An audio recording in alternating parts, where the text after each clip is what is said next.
Hey everyone, tonight we're going to start with the Middle Ages, a place where half of what happened every day was made up on the spot, and the other half happened because someone forgot to undo something they did 300 years ago. So, before you get too comfortable, take a second to like the video and sign up, but only if you really like what I do here. Please leave a comment telling me where you are and what time it is for you. It's always interesting to see who is joining us from all over the world. Now, turn down the lights. You could turn on a fan to make that soft background noise. And let's take it easy as we go on our journey tonight. The medieval town crier was never meant to be a full-time job. In theory, he was supposed to shout one urgent message, like, "The mill is on fire," or, "Please stop throwing rotten fish at the tax collector." After that, he would quietly fade into the background, like people did in medieval times. But Europe in the Middle Ages had a deadly mistake. Most people couldn't read. A beautifully written royal decree was mostly just for show. Most people looked at parchment like a cow looks at a chessboard, with polite confusion. So towns made do. They found the loudest man they could and gave him a bell. Just yell everything for us, temporary, simple, and useful. And that's how a one-time emergency messenger became the medieval version of a government-issued megaphone. People came right away when the crier made his first announcement. They didn't care what he said, but noise drew in peasants in the Middle Ages the same way glowing screens do now. The town quickly got rid of literacy programs once they saw how well this worked. The crier was suddenly in charge of all public information: new laws, market days, missing animals, merchants coming in, and strange weather. Unless you like getting sick, boil your water. He didn't just tell people news, he never stopped being quiet. He would walk into the market at sunrise, the busiest time of day in the Middle Ages, ring a bell so loudly that babies would think twice about being born, and shout, "Hear ye," which meant, "Attention citizens, I am now ruining your morning," and people would listen. They needed it. The town crier was how they got their news. Siri, an emergency alert system, and neighborhood gossip all in one tired person. Even when towns. Peasants protested when they thought about replacing him with posted notices. They didn't want to walk to a board. They didn't want to squint at messy writing, and they definitely didn't want to try to read while holding 12 potatoes and a chicken. The temporary messenger got a uniform, a salary, the power of the law, and job security so strong that it could survive plagues, famines, and bad kings. Some families even made it a dynasty. Imagine inheriting the family business of being very loud. The town crier stayed for hundreds of years because medieval Europe learned something that is still true today. Why read when a man with a bell can yell it at you? People in the Middle Ages had a simple way to find things they had lost. Put a bell on it. Animals wandering off, bell. Kids who run away. Ring, nobles who wanted everyone to know they were there. Of course, a bell. A few, actually. It all began in a harmless way. Farmers put bells on cows so they wouldn't get lost in the woods, and begin a new life. It's easy, makes sense, and is only temporary. It's just a little hack to keep track of beef that goes missing. But Europe in the Middle Ages had a bad habit. As soon as something worked once, everyone used it right away and never thought about it again. So bells spread like viruses in medieval fashion. In no time, goats, sheep, and horses all had bells. One writer even says that the night air was so annoying that he couldn't sleep. You did it. You made the world's first system for sending notifications you don't want. Then someone, probably a very tired parent, said the fateful words, what if we put a bell on the toddler? And just like that, medieval childcare got 20% better. You always knew where the little person was, or at least where the jingling sound was going. Of course, the problem came when the toddler realized that the bell made noise and started running just to hear it ring. This forced the parent to do medieval style interval training, but that wasn't all. No way. Nobles got involved, and nobles ruin everything by making it cool. They began putting pretty bells on cloaks, boots, belts, hats, horse harnesses, and even sleeves in some cases, because nothing says I'm important like making noise every time you move your elbow. By the end of the Middle Ages, rich people had turned themselves into wind chimes that could move. When you walked into court, it sounded like someone was shaking a bag of coins. Maybe stylish. Useful? No way. Think about how hard it would be to sneak around when you sound like a cat that's too dramatic. Then came the jesters, who took bells to their logical end. 2 bells are better than 1. 27 bells are better. Every time a jester moved, whole ecosystems left the area. People forgot that bells were once just a temporary way to track things because they became so common over time. They became part of everyday life, fashion, and the sounds of medieval towns, along with yelling merchants, squawking geese, and one guy coughing in a scary way in the corner. Bells stayed because people in the Middle Ages learned something that modern parents know very well. At least you know where something is if it moves and makes noise. In medieval Europe, bread was more than just food. It was breakfast, lunch, dinner, political propaganda, a sign of the economy, and sometimes a weapon. Everything was about bread. When famine hit, kings and city councils rushed to put in place temporary bread laws. These were quick fixes to keep prices stable and stop riots and make it seem like the government was doing more than just hunting and fighting over taxes. These laws were meant to be temporary fixes for emergencies, just a few rules to help you get through a bad harvest. A little bit of don't charge people 12 chickens for a loaf goes a long way. But medieval governments were just as weak as modern ones. They never remember to take back a law once they make it. People didn't like the temporary bread laws, but they stayed and became a permanent part of medieval life. Not. England's assize of bread and ale is the most famous example. It was a rule made during times of food shortages that said baker couldn't overcharge, underweight, or otherwise scam customers who were in need. Smart, short-term, and useful. The government then said, actually, let's keep this forever until the end of time, or until Britain invents supermarkets, whichever comes first.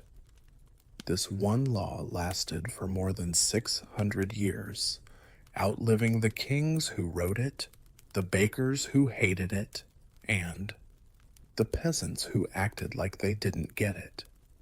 It was almost funny how detailed the law was.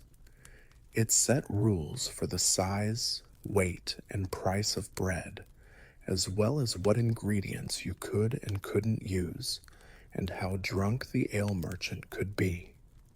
Answer: not much. If a baker's loaf was even a little bit too small, they could be fined, shamed, put in jail, or put on a medieval version of Yelp reviews. Stop thinking about burning down a village. That was almost up for negotiation. But selling a light loaf gets you sent straight to jail. The loaf, yes, police were real jobs. They patrolled markets, weighed loaves like medieval personal trainers, and looked for cheating. The famine was over, which was a tragedy.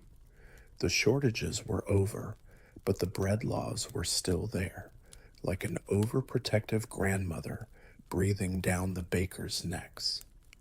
People in the Middle Ages accepted it because tradition is stronger than logic, and bread riots were scary. People with old loaves of bread who were angry were not to be taken lightly. So a short-term rule that was meant to. The law to stop chaos became one of the longest lasting and most controlling in Europe. Nobody wanted to ask, hey, do we still need this? So straw on tavern floors started out as one of those cute medieval ideas that should have only lasted one night and then politely left history. A tavern owner getting ready for a party or feast spread clean straw on the floor to soak up spilled ale, cover up bad smells, and make the place feel homey and rustic. People who came loved.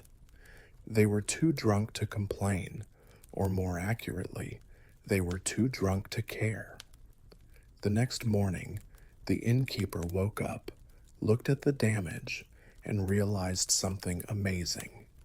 The straw had taken in everything: the beer, the mud, the tears, and the strange puddles that no one could figure out. It was a medieval cleaning product from nature. He just had to rake it up and put it back.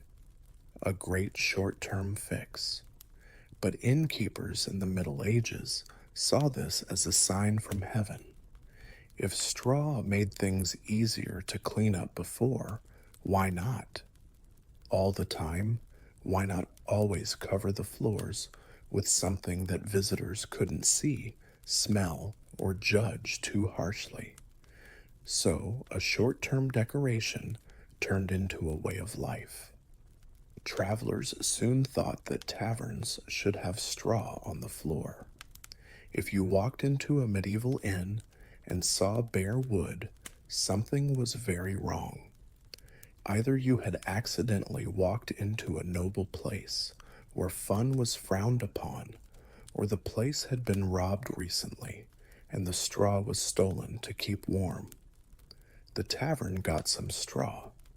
Identity, as important as the bar, the beer, and at least one man in the corner who was not sleeping but just resting his eyes. The layer of straw got thicker over time. They put new straw on top of old straw. There were more spills of drinks. More boots left muddy footprints. More fights led to tankers being turned over. Over time, the floors of taverns built up layers of dirt and rock like an archaeological site. Every layer tells the story of the bad choices made last night. The smell didn't get better, but medieval. People who worked in this field were trained to ignore smells. Their homes smelled like smoke, animals, sweat, and sometimes even sadness. The smell of a little tavern straw didn't even register on their electory scale. Even health inspectors in later centuries said that tavern straw was a place where fleas, spilled ale, and bad decisions that no broom could fix lived. But by that time, it was too late. It was common to have straw floors. When you're standing in tradition, you don't argue with it. So, what began as a choice of style for one night, turned into a habit that lasted for hundreds of years. Someone once said, "Hey, just throw some straw on it," which is why castle kitchens were supposed to be well planned. The kitchen was one of the most dangerous places in any medieval castle, after all. Open flames, boiling pots, sharp knives, and cooks who had been awake since dawn, planning revenge on meat that wasn't seasoned enough. You'd think that the people who build castles would be very careful when making these areas. But reality in the Middle Ages was not set in stone. A lot of castle kitchens didn't start with a plan, they started with a problem. It's possible that the original kitchen burned down because medieval kitchens were very good at that. They might have needed to cook somewhere else because the castle was under attack and everything was on fire. The Lord may have suddenly realized that he needed a bigger banquet hall to impress his guests, so he pushed the kitchen aside like an unwanted stool. For whatever reason, temporary kitchens started to show up in the strangest places. A hallway? Yes. A spare room? Why not? A room right next to the bathrooms. A complete disaster, but people keep choosing it. The reasoning was always the same. We'll take care of it later. Never came later. Once the temporary kitchen was up and running, life in the castle just changed to fit it. Servants learned new, strange routes by heart. Fire wardens prayed in silence. Architects acted like they didn't see what was going on. And cooks learned how to get around places that went against all safety rules for people. In some castles, the temporary kitchen was far away from the dining hall.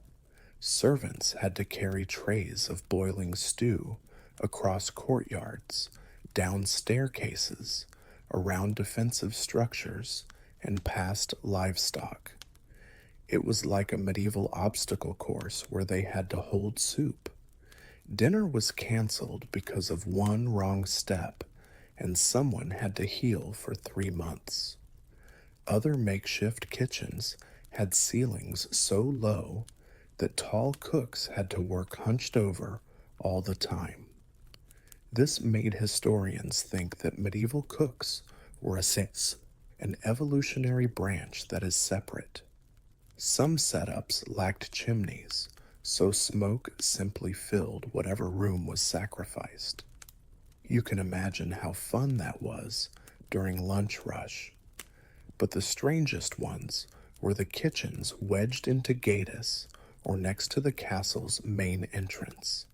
Nothing says welcome to my fortress quite like being greeted by the smell of roasting meat and the loud swearing of overworked kitchen staff.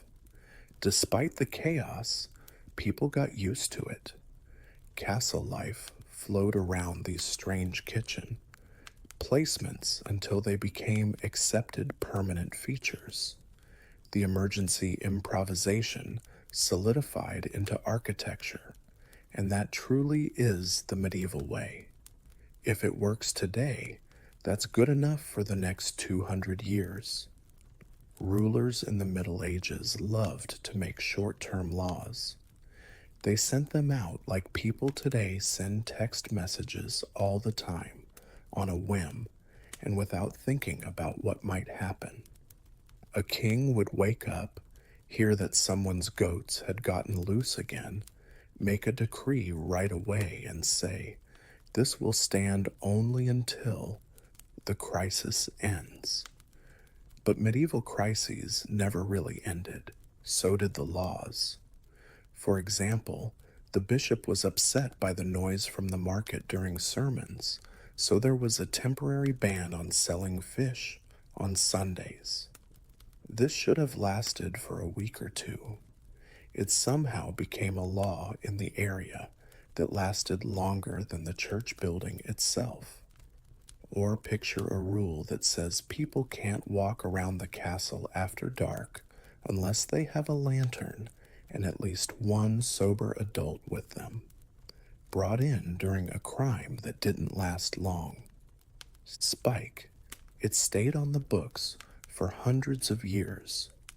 People in the future wondered if the night air in the Middle Ages, I suppose, was once very dangerous and hard to predict. The main problem was that there was no way to delete things in medieval Europe. When a law was written down, it became part of the growing family of legal siblings that filled the edges of parchment scrolls. Nobody wanted to be the official who suggested getting rid of an old law, because what if it was still important? What if it hurt a saint's feelings? What if it caused chaos or worse, bureaucracy? Over time, these short-term laws piled up and made a mess of the law. Historians who look through old records today still find strange rules, like no pigs may enter the marketplace unless wearing a control rope, and citizens shall not throw snowballs at soldiers. It's funny and sad that someone needed these laws. People forgot why some laws were made because they were so old. People in the village followed them because that's how it's always been done, even when no one could remember what it was. And if someone dared to question it, elders would say something like, "Don't ask questions, child. Tradition is tradition."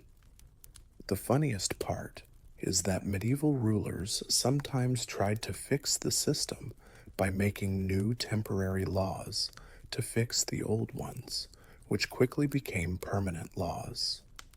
It was like trying to put out a fire by throwing paper at it. In the end, medieval Europe didn't just get traditions from its forefathers. It took over rules that had been made up on the spot for hundreds of years and refused to die. A temporary decree could be gone by morning, or it could stay around until the Renaissance. You never knew which one. The moat, which is a classic sign of castle power and architectural drama, wasn't always part of a big plan. Most medieval moats started out as quick ditches dug in an emergency. Imagine a worried noble walking around his castle and saying, "Dig something, anything, just make it harder." For enemies to walk toward us with knives. So, peasants picked up shovels and started making Europe's future real estate look nice. These ditches were meant to slow down attackers, not stay there and be dangerous.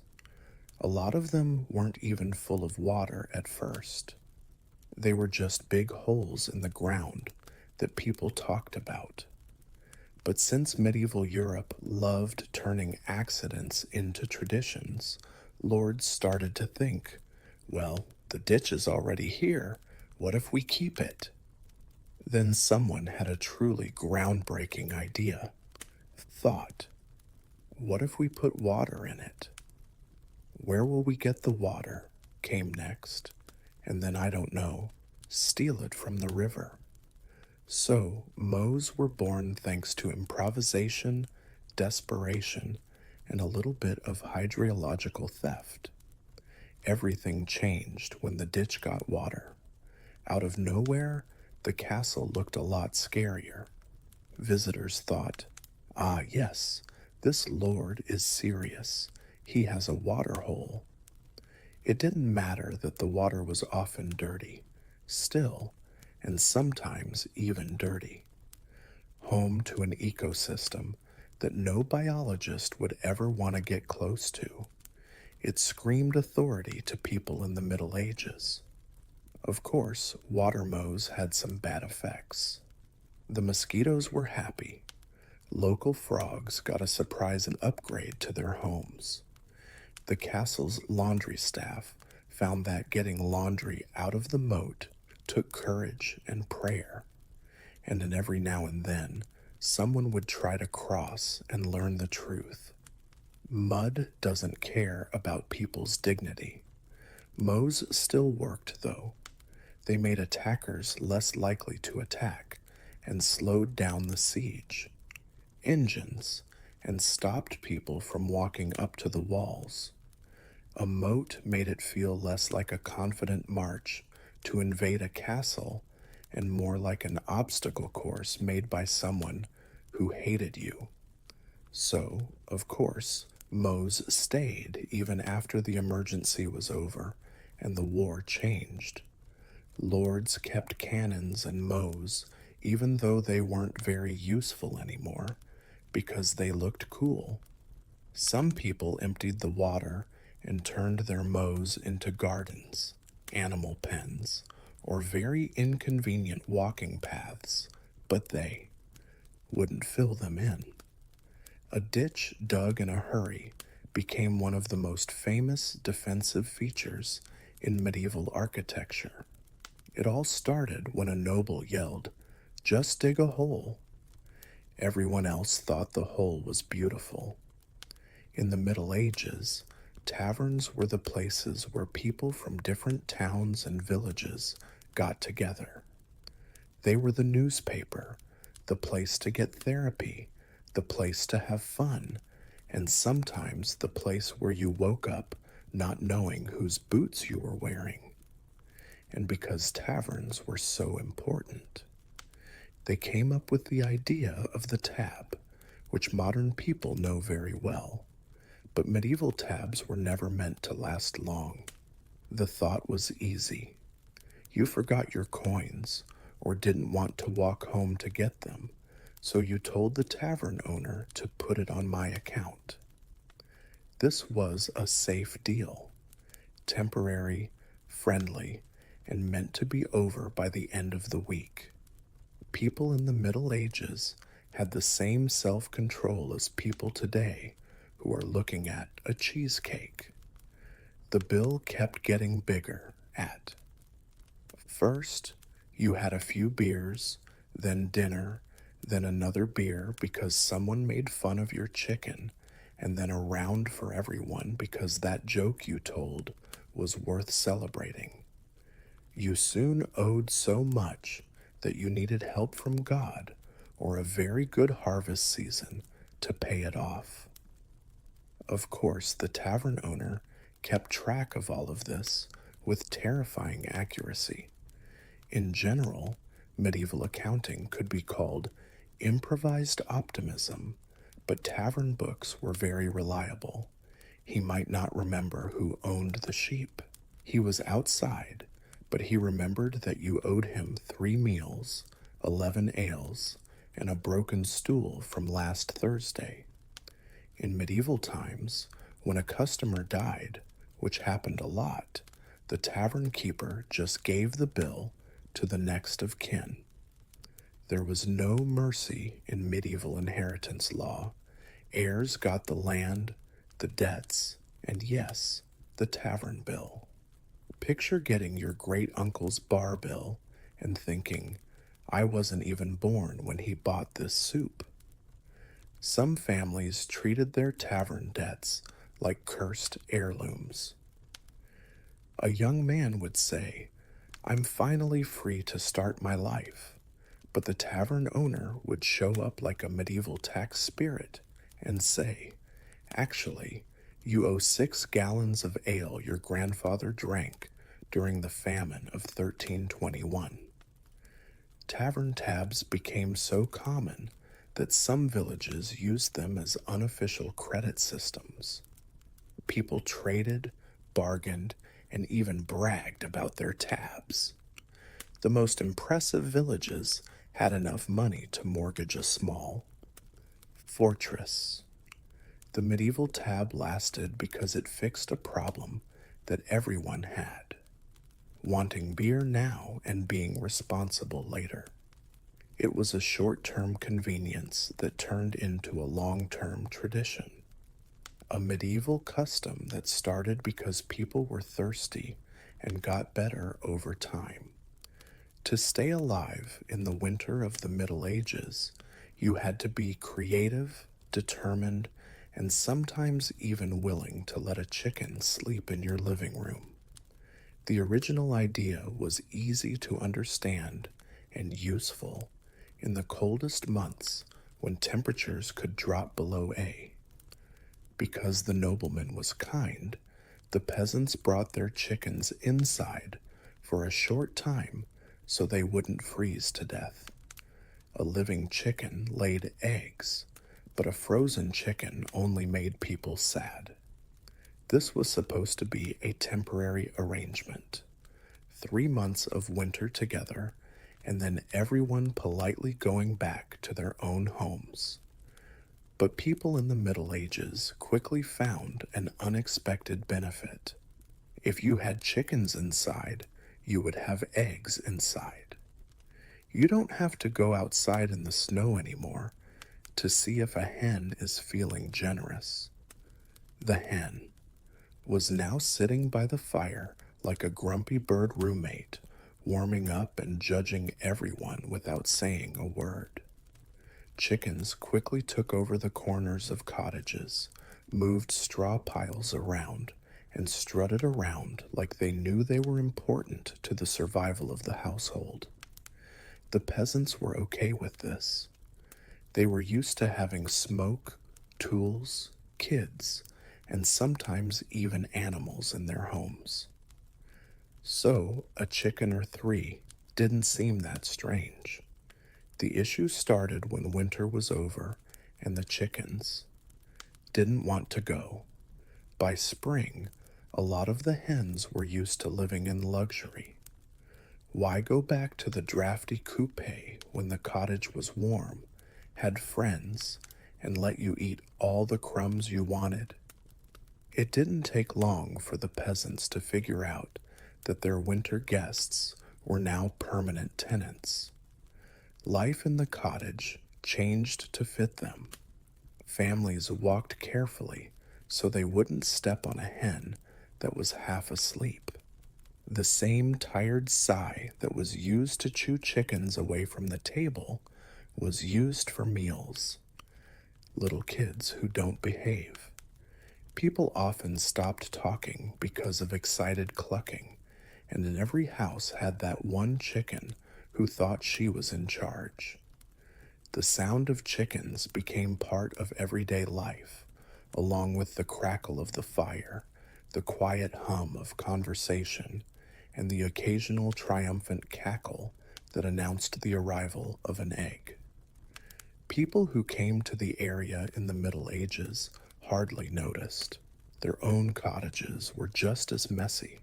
After all, if anything, having a chicken inside meant you were doing well because it wasn't dead. The practice became normal over many generations. What started as an emergency measure turned into a charmingly chaotic tradition. Cottages turned into small farms, and chickens became unofficial family members. In the end, people in the Middle Ages didn't just get used to having chickens inside, they loved it. And to be honest, the chickens did too. Most people didn't have last names in the early medieval world. Villages were small, people didn't move around, and everyone knew what everyone else was up to. If you, said John, and everyone knew which John you meant, usually because of the scandal. But as the number of people grew, Medieval society faced a serious issue. There were too many people named John. The answer: nicknames for a short time. Just a short description to help people tell them apart. John the Baker, John the Tall, John the Quiet, and John who smells a little like fish. These labels were meant to be casual, flexible, and easy to get rid of. They could be used for a season, maybe a lifetime, but not forever. And then the medieval bureaucracy got involved. When? When governments started keeping track of taxes, property, and legal disputes, scribes needed ways to tell things apart. They couldn't write John, the one who lives close to the well, but not too close because of what happened. They used whatever name the community already had for him. The name became official as soon as it was written down. It became hereditary once it was made official. That's why families with names like Short, Long, Armstrong, Swift, Brown, Cook, Fisher, and Baker still walk around today. Names. That started as quick labels yelled across muddy streets and were never meant to last forever. Some nicknames from the Middle Ages were nice. Most of them weren't. Think about how your descendants would sign checks as Mr. Bald 500 years after you were called John the Bald for a winter while your hair was growing back. Or think about William Crooked Nose.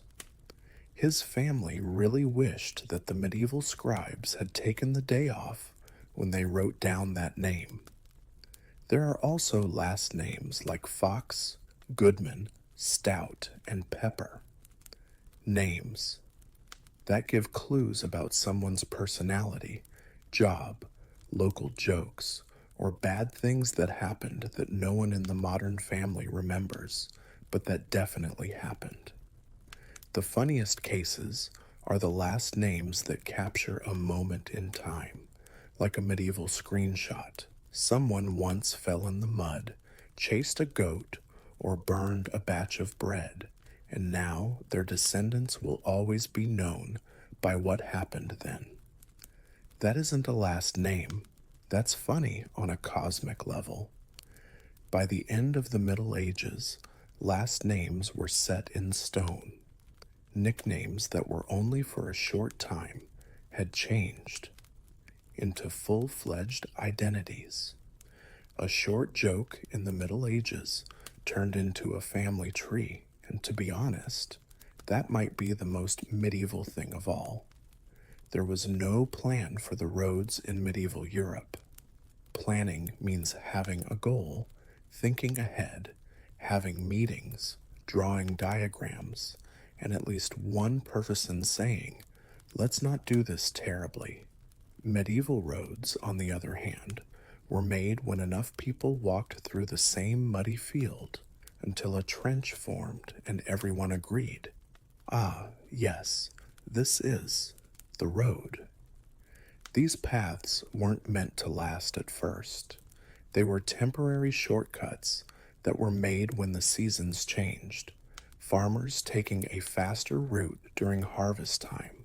Shepherds led animals through meadows that were flooded. Merchants trying to stay away from the wolf that lived near the main path.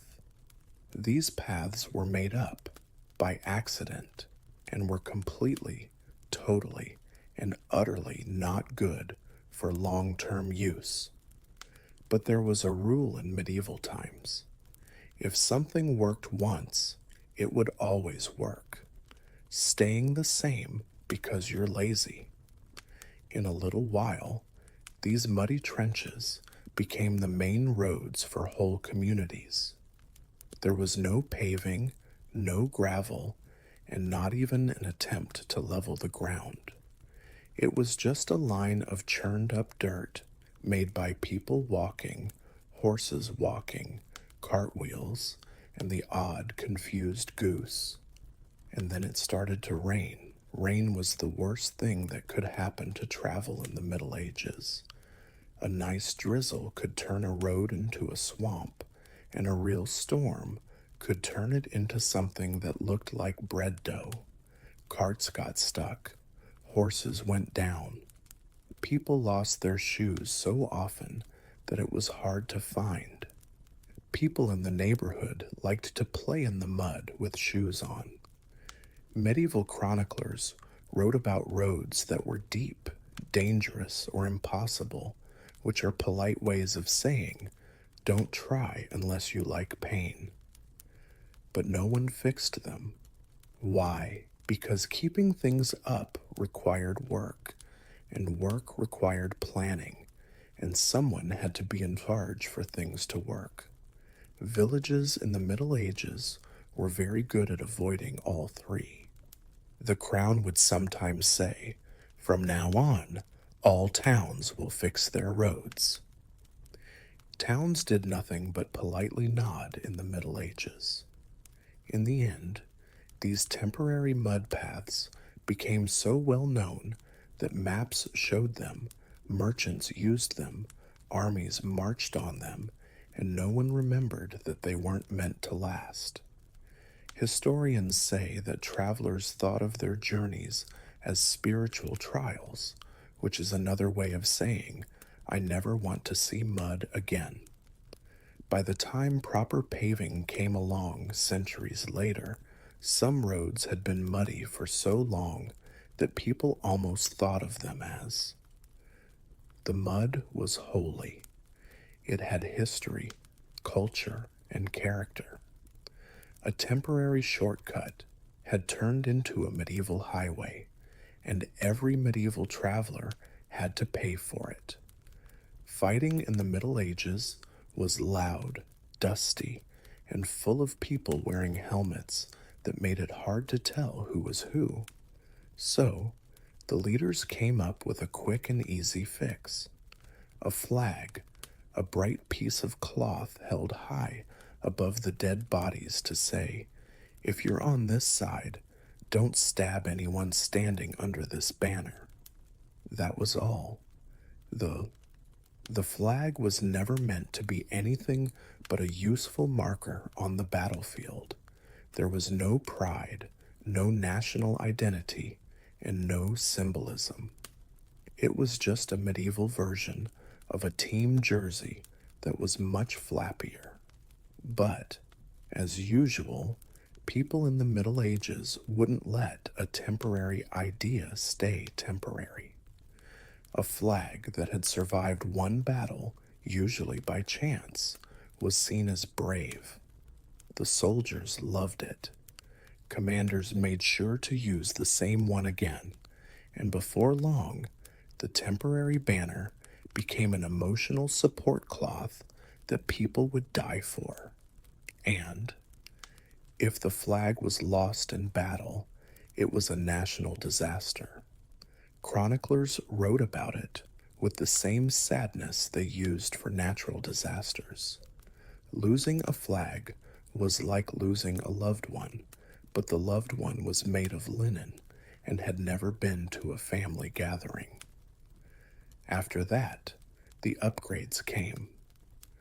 Nobles started putting symbols, animals, mottos, and colors on their flags to motivate the troops, even though half of them couldn't read and the other half couldn't see colors, because they lived in the Middle Ages.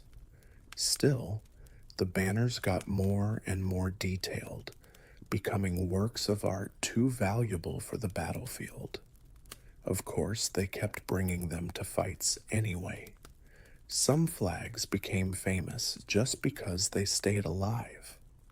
Think about a piece of cloth that survived 2 wars, 3 sieges, and 1 very intense thunderstorm. People began to believe that it had divine protection. They yelled, "This banner can't fall," as if it were the medieval version of plot armor. And, with each battle it won, its reputation grew like a medieval ego. Over time, These flags on the battlefield lost their original meaning. They turned into emblems of nations, cultures, and identities. What started as a temporary "Don't stab us" sign became a symbol for whole countries. People still look at national flags with respect hundreds of years later, thinking that every stripe and symbol has a deep philosophical meaning. The truth: most of them started because someone needed a big, visible stick to tell the soldiers where not to swing their swords. A temporary hack on the battlefield turned it into the logo of civilization by mistake.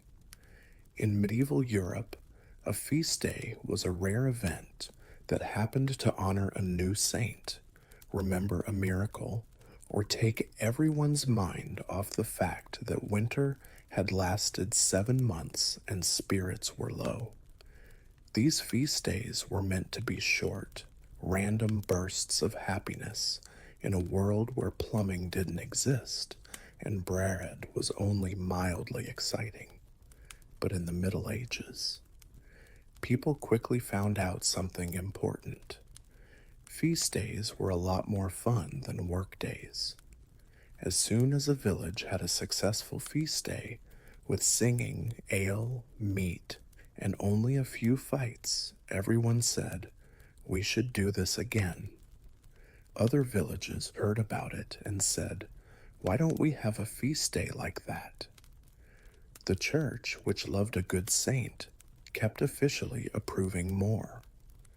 The medieval calendar would soon looked like a child's notebook, full, messy, and full of parties that no one remembered planning. What started as a few holy days turned into a crazy schedule of feasts, vigils, saints' birthdays, saints' deaths, saints' cousins' miracles, and local customs that made perfect sense to the villagers, but not at all to historians. Some towns held a feast for the saint, who was said to have chased away a plague. Some people honored the saint, who stopped a cow from getting away. One town, they even threw a party for a man who did something good with bread, but sadly, the details have been lost to time. The end result was beautiful chaos. It was expected that peasants in the Middle Ages would work most of the year. In reality, up to 1/3 of the year was taken up by feasts, half feasts, pre-fasts, and post-feasts, depending on where you lived. You might wake up planning to harvest barley only to discover it was Saint someone or other's day, and thus, by the sacred laws of tradition, you were required to socialize and drink instead. Even authorities complained, but not enough to stop the trend. Kings sometimes tried to reduce the number of feast days for productivity only to attend them enthusiastically when invited. Priests tried to enforce moderation and ended up hosting the most elaborate celebrations. Hypocrisy was part of the charm. By the late Middle Ages, Europe was drowning in feast days, and no one could remember which ones were originally temporary celebrations. A single event meant to lift village spirits had evolved into a permanent, a reason to stop working. And people in the Middle Ages, who were geniuses in their own messy way, fully embraced it. There was no subtlety or restraint in medieval hairstyles. People who woke up one morning, made a bad grooming choice, and accidentally started a regional trend made them.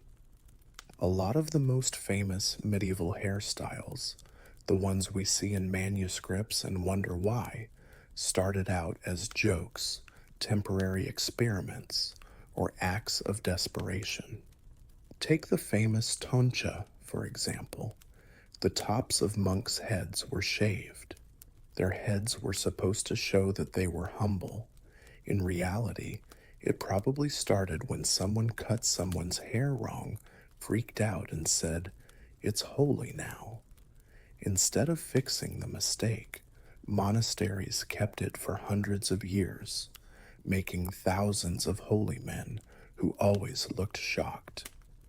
There were also fashionable noble women who shaved their foreheads. This started out as a short lived attempt to make the forehead look bigger and more elegant, which was thought to be the height of loveliness.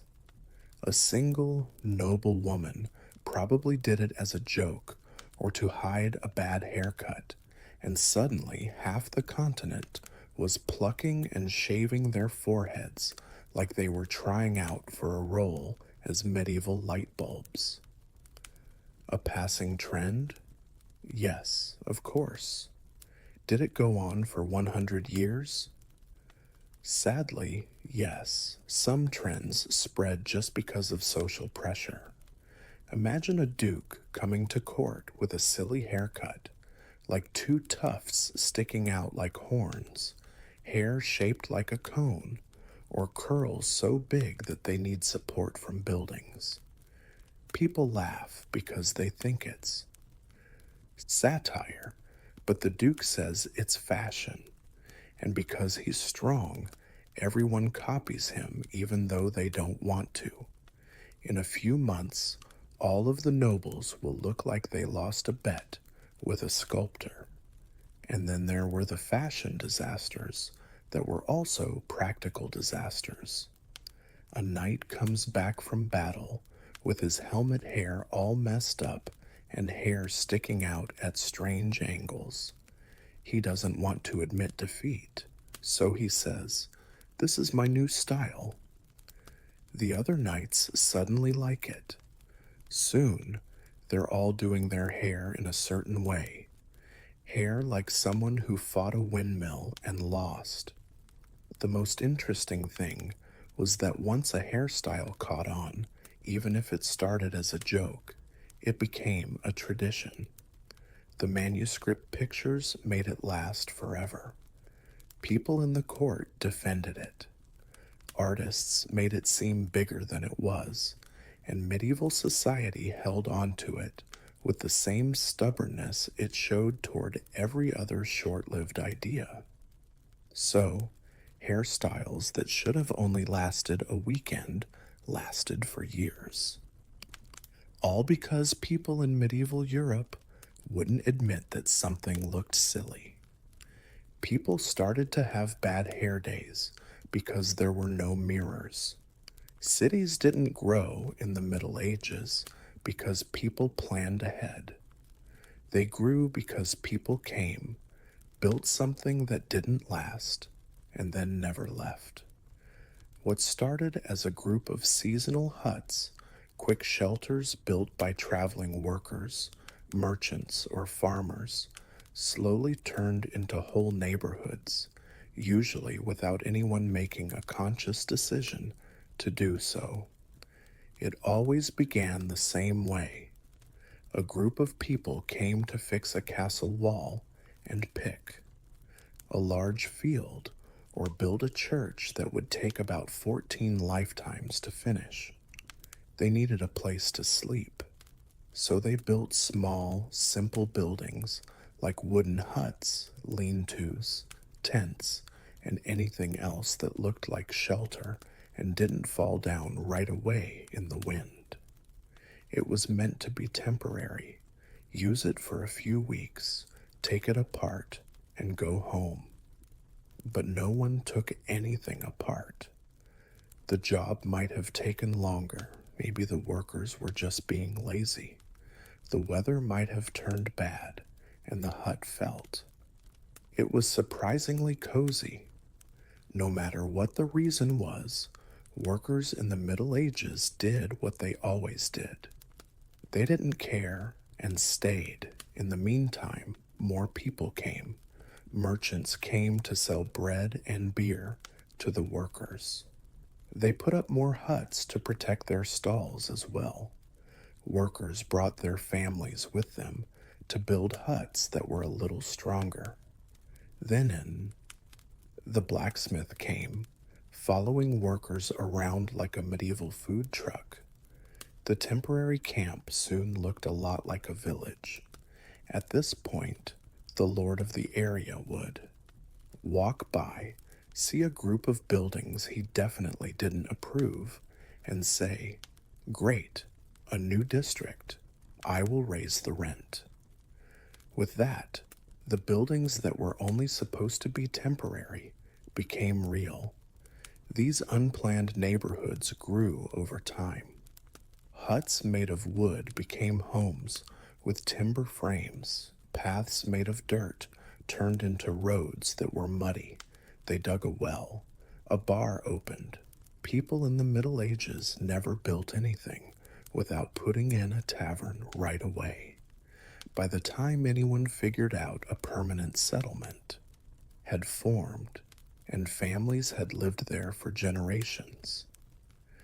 This is how some of Europe's most famous medieval neighborhoods got their start. Unauthorized pop-up suburbs made by workers who were too tired to go home. Today, urban planners look at medieval cities and ask, why does this street twist it like a panicked snake? The answer is simple. It was never meant to be a street. It was the path between two temporary huts that stayed too long, about 800 years. In medieval, temporary shelters didn't go away. They changed, and sometimes they accidentally turned into cities. Mary Tuda was born on a cold February morning in 1516, the long-awaited child of Henry VIII and Catherine of Aragon.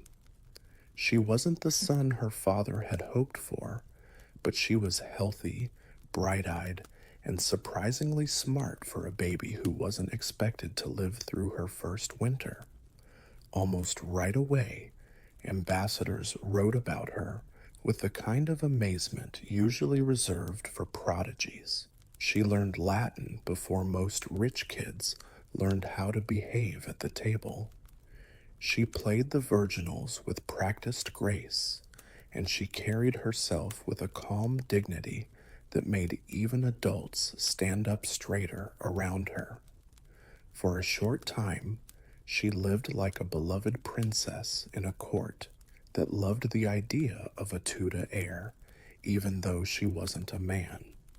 She was Henry VII's daughter. The things that made up her early years were going to break. Mary loved her mother, a woman of deep faith and strong will, who raised her with a sense of duty and piety that Mary would carry with her for the rest of her life. Mary's mother raised her with a sense of duty and piety that she would carry with her for the rest of her life. She also loved her father, who at first openly doted on her and proudly showed her off to important visitors, as if she were proof that God approved of him. Mary had no idea that the same man who held her up in the air with a smile would one day take away her title and make her swear that her mother's marriage was not valid. Henry's worry about getting a job grew as Mary got older. Male child. Catherine's pregnancies ended in heartbreak after heartbreak. Henry, who was never one to accept bad luck without blaming someone else, started to look for religious loopholes and political escape routes. As Mary's father became more interested in Anne Boleyn, the shadows grew longer around her childhood. The court was tense with rumors of an annulment. Mary was old enough to know what was going on when her world fell apart. She saw her mother kicked out of court and not allowed to see her own daughter. She saw Anne stand up in her place, and she learned the hard way that love at the Tudor court was not unconditional, especially the love of a king. By the time Mary was a teenager, the once famous princess had become a political problem, a child stuck between her love for her mother and her father's anger. And even though she lived through it, the wound never really healed. It changed her beliefs, her worries, and the kind of queen she would be in the future. Mary Tudor's fall from grace as a royal was not even a second. It was a long, painful fall that took years, and each step was more humiliating than the last. Mary was hurt when Henry VIII broke away from Rome to marry Anne Boleyn. She had no choice but to go along with the political change. One announcement said that she was no longer the Lady Princess, but just Lady Mary. This title was carefully chosen to remind everyone that the king now thought she was not legitimate. It was the kind of blow that would not only change her status, but also hurt her sense of self. The court, people who used to bow to her, now treated her with stiff politeness, as if she were someone who didn't matter in real life. The worst part was that she couldn't see her mother, Catherine of Aragon, who was the only thing that kept her from going crazy. Henry and Anne knew that separating mother and daughter was a much better punishment than putting them in a tower cell. People hid letters between Mary and Catherine like they were drugs. Each line is a mix of love, hopelessness, and stubborn bravery. When Catherine told Mary to stay strong in, Mary did what she was told because she knew she was the true queen. Even though doing so put her in direct opposition to her father and stepmother, Mary saw her as a threat, a symbol of a marriage that wouldn't go away. Mary's presence reminded the court that not everyone thought Elizabeth, Anne's new baby girl, was the rightful heir. Some people at the time even said that Anne wanted Mary to die, but it's still up for debate whether this was real hatred or just court gossip that was made up for drama. One thing is for sure, Mary was very afraid of Anne. The two women were in a political Cold War that neither of them could get out of. Then, in 1536, the blow that Mary had been dreading came. Her mom's death. Catherine died alone, weak, and with her faith strong, Mary felt both sad and guilty. Guilt for not being able to get to her, comfort her, or get one last blessing. Mary's world got smaller again, and she was alone with the one person who loved her no matter what. Mary didn't feel very happy when Anne Boleyn fell later that year and was executed after her spectacular collapse. Court factions begged her to make up with her father and sign a paper saying she was a bastard and that her parents' marriage was not valid. It was a cruelly ironic moment of redemption through self-ear. Mary signed, not because she believed it, but because sometimes survival meant giving up. Mary Tudor, who had already lost a lot, chose to live. Anne is gone, and Jane Seymour. Mary Tudor finally saw a crack of light in the walls that had closed around her for years. Jane really felt sorry for Mary and worked hard, sometimes quietly and sometimes boldly, to bring peace back between father and daughter. Anne, on the other hand, didn't.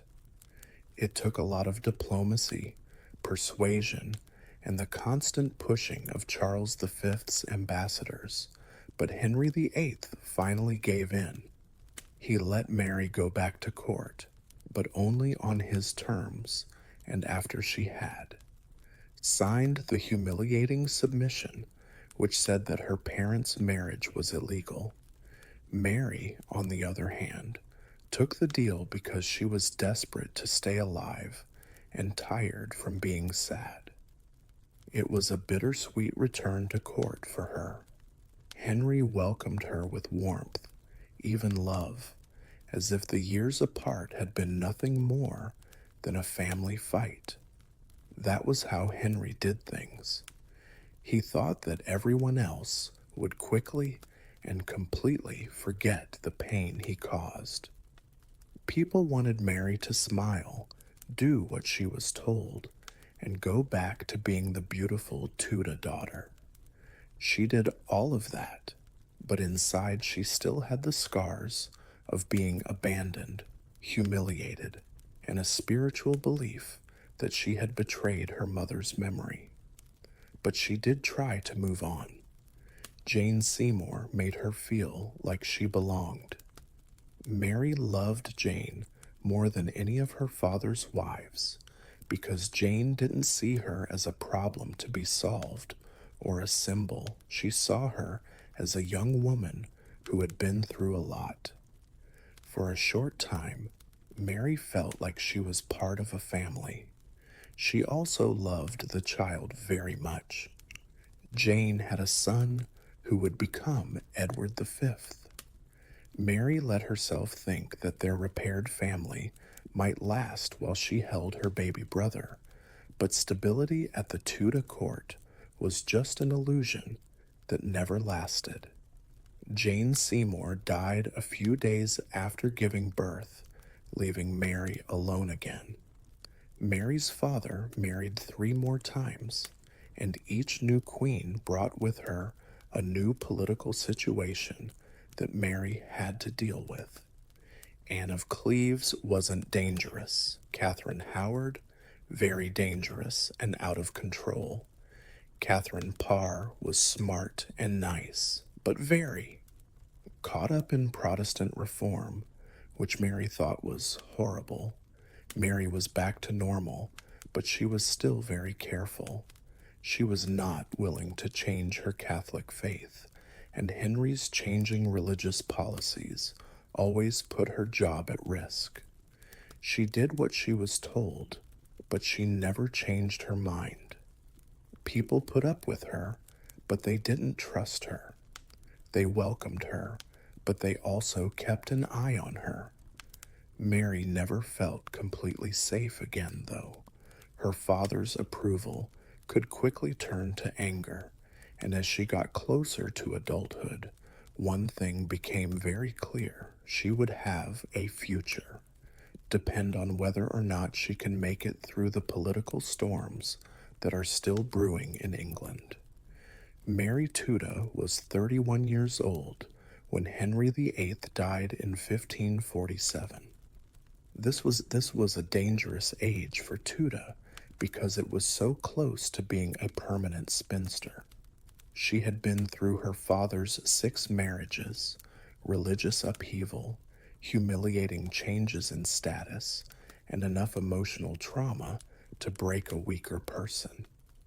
Now, the crown went to her half-brother Edward V, who was only 9 years old. His radical Protestant advisors saw Mary's unwavering Catholicism as both a threat to politics and an insult to me. Mary felt weak again all of a sudden.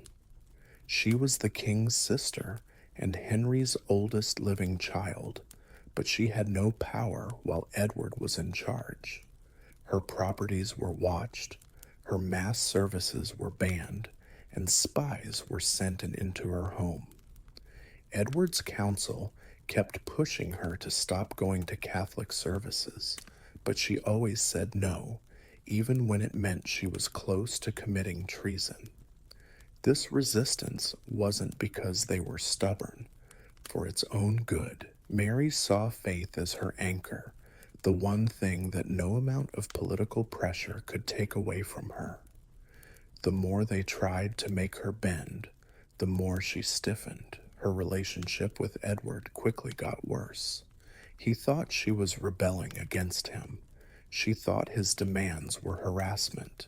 Their last meetings were full of anger and pain between a dying boy king and a sister who knew that when he died, the kingdom would fall apart. This is exactly what happened when Edward died in 1553.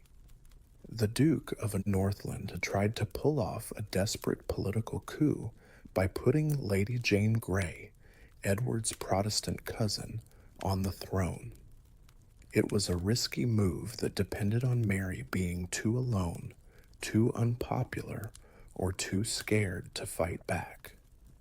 But Mary Tudor had been through much worse than political scheming. She ran away, got people to support her, and within a few days had an army bigger than Northland's. Even Protestants joined her cause, not because they were Catholics, but because Mary was Henry VIII's rightful heir. She stood for legitimacy in a kingdom that was tired of being unstable. Mary's march to London became a growing movement, a statement that the real Tudor line would not be moved. Mary entered the capital as both a victorious claimant and a woman burdened by a lifetime of betrayals after Jane Gay's short-lived reign fell apart after just 9 days. But even though she was happy, she felt the weight of being the only ruler. She didn't have a husband or children, and she couldn't be sure that her weak claim would last through the changing tides of politics. Her story didn't end when she became queen. It was the start of the hardest part of her life. Mary Tudor's rise to power in 1553 was nothing short of miraculous. It was an unexpected victory in a world that had tried to push her aside time and time again. People filled the streets to greet her. The bells rang.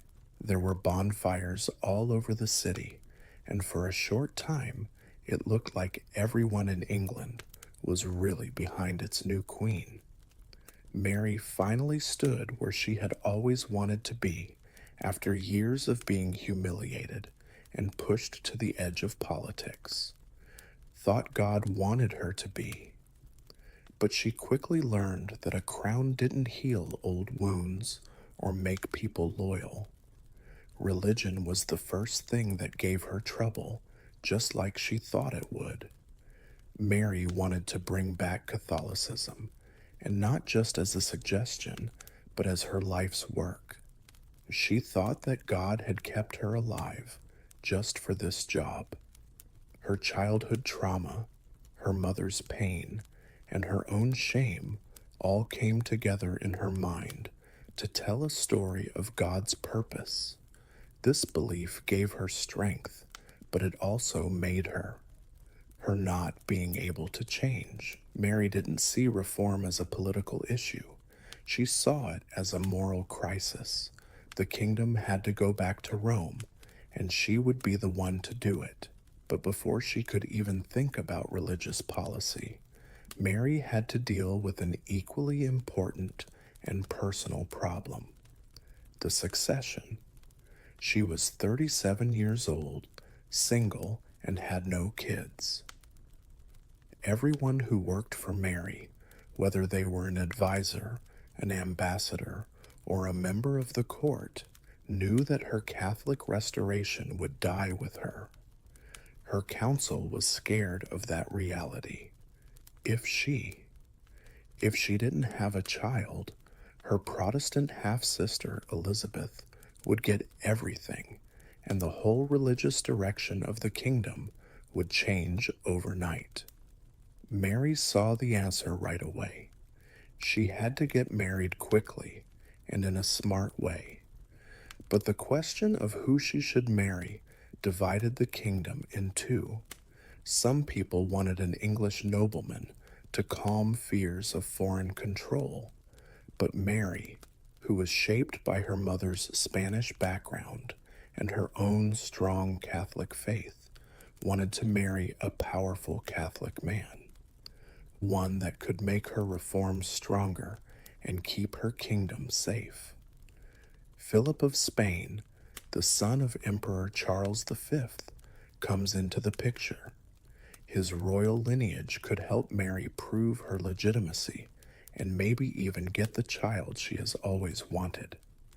Philip was a symbol of stability, faith, and the hope of finally having the family life that Mary had been denied for years. But to the people who worked for him, he was much more dangerous. Foreign rule, Spanish influence, and the chance that England would become a part of the Habsburg Empire. Mary was made queen, yes, but she would learn how quickly public celebration could turn into suspicion, anger, and rebellion as she got ready to get married. Mary Tuda thought that her marriage to Philip of Spain would fix the problems in England, protect the Catholic faith, and finally give her the child she had always wanted. She didn't think this union was just political, it was meant to be. She thought that God had chosen Philip to be her partner, not just by diplomacy, but the moment word got out about the proposed. When the news of the marriage reached the English public, things changed. The excitement over Mary's coronation faded almost overnight, and in some places it turned into deep suspicion and even panic. Right away, England had a long memory and remembered what happened when foreign powers got involved with English crowns. Philip wasn't just a regular foreign prince. He was a Habsburg, the heir to the huge Spanish Empire, and a member of a dynasty that ruled Europe for a long time. Regular Englishmen thought they would soon be ruled by. Spanish officials were forced to pay taxes to pay for Spanish wars and were pulled into fights that had nothing to do with their island. Even nobles who backed Mary's rule didn't want Philip to have any real power. They were afraid that England would just be a part of Spain, and their fears weren't completely crazy. But Mary wouldn't give in. She believed in Philip, Spain, and the idea that a strong Catholic husband was necessary for a strong Catholic throne. The more people fought her, the more she held on to the plan. She wasn't just getting married for love or companionship, even though both were more important to her than she let on. She was getting married to protect the Tudor line and her mother's legacy. But the country thought differently. In early 1554, the anger that had been building up turned into an open revolt known as Wyatt's Rebellion. Sir Thomas Wyatt was in charge. It was a last-ditch effort to stop the Spanish marriage and, depending on the group, replace Mary with her Protestant half-sister, Elizabeth. Even though the rebellion didn't work, but it shook Mary to her core. She had thought that there would be political opposition, not armed men marching toward London with the goal of taking over or getting rid of her. Mary answered with a firmness that would later help her become famous for being so. She gave a brave speech at Guildhall, saying she would rather die than give up her rightful power. It was one of the most moving events in Tudor history, and even her enemies respected her bravery. But the rebellion left marks. Have faith vanished. People started to suspect Elizabeth, and Mary learned something painful. Her subjects did not agree with her idea that marriage could save them. She kept going, though. Philip came to England in July 1554. Mary walked toward a future she thought would protect her throne, not knowing that it would make her sadder. Mary Tuda was very excited when Philip of Spain finally arrived in England in July 1554. She had thought of a relationship based on faith, respect, and, maybe if God wanted it, love strong enough to give them a child. Mary needed a successor as much as she needed a friend after years of being alone, politically isolated, and emotionally deprived. She was honest and hopeful about the marriage, thinking that Philip would be both a loving husband and a strong ally. Philip, on the other hand, saw this marriage very differently. Philip was 11 years younger than Mary when he was 27. He had been married before, lost his wife, and grown up in a very political environment, the court of the Habsburgs. He thought of marriage as a duty to his family, not a way to find love. He didn't enjoy the wedding, he just put up with it. According to modern accounts, he was polite and respectful, but never emotionally involved.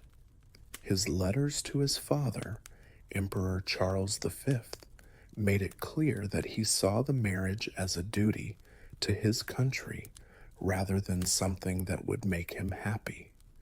Mary, on the other hand, thought his politeness was warmth. She was drawn to him because of his royal demeanor, his piety, and his European sophistication. She fell in love for real, maybe even out of desperation.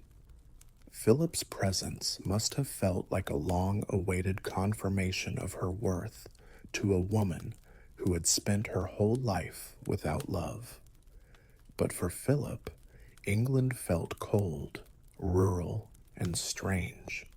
He didn't like the weather, the politics, or the fact that people were always suspicious of him. He didn't know how to speak English, and he thought the English nobility were rude and unfriendly. He knew that Parliament had purposely limited his power to stop him from having real power. Mary gave him her heart. Philip nodded politely and from a distance to England. He still did his job, though. As king consort, he stood by her in public. He was still calm, careful, and distant in private. Mary's love for him grew stronger the more he pulled away, which caused an emotional imbalance that would ruin their marriage. But something amazing happened in late 1554. Mary's period stopped. She felt her stomach swell, hurt, and move. Doctors told her what she wanted to hear. Everyone thought she was pregnant.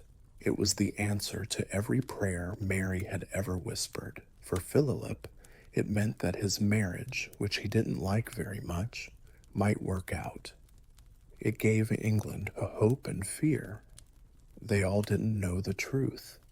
This pregnancy would turn out to be one of the saddest lies in TUDA history.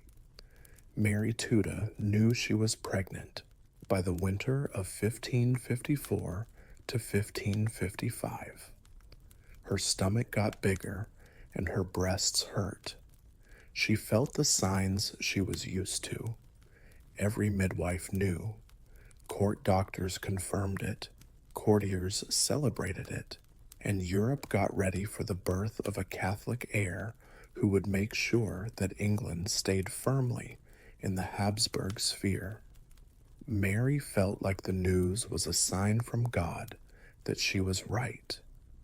After losing her mother, her title, and her dignity, God gave her the child she had begged for since she was a girl. This child would be the anchor of her marriage, her reign, and her faith. Her happiness was real, and so were her symptoms. But the baby was not. Historians today believed she had pseudocyesis or phantom pregnancy, which is a mental and hormonal condition that can be caused by a lot of stress, trauma, or a strong desire to be a mother. Mary had all three in spades. Even trained doctors were fooled by how much her body looked like she was pregnant. She had all the signs except for the most important one, a growing child. Still, plans were made. They set up a nursery. Someone carved a cradle. People wrote letters ahead of time to let everyone know about the birth. Parliament even discussed whether Philip should be the regent if Mary died in childbirth. During this time, Philip himself became more lenient with Mary, not because he loved her romantically, but because a successful pregnancy would help him win the election. He stayed by her side much more gently than earlier reports say, which is a good thing. By the spring of 1555, Mary had gone into hiding, which was the usual thing for a queen who was about to give birth. The court and Europe both waited. Mary waited for days and days for the pain that never came. It was summer, but the baby still hadn't come. There were rumors going around. Did the queen lie? Was this a punishment from God? A horrible birth defect? A hidden miscarriage? Mary refused to leave her cell, holding on to hope even though the truth was becoming too clear to ignore. After months of painful waiting, the awful truth finally hit home. There wasn't a child. The swelling went down. Doctors mumbled excuses. People in the court didn't look her in the eye. And Mary, who had been denied love, stability, and so many other things, she could no longer have the one thing she thought God had promised her, which was simple human happiness. The emotional damage was huge. She was ashamed, betrayed by her own body, and scared of what not having a child meant for England.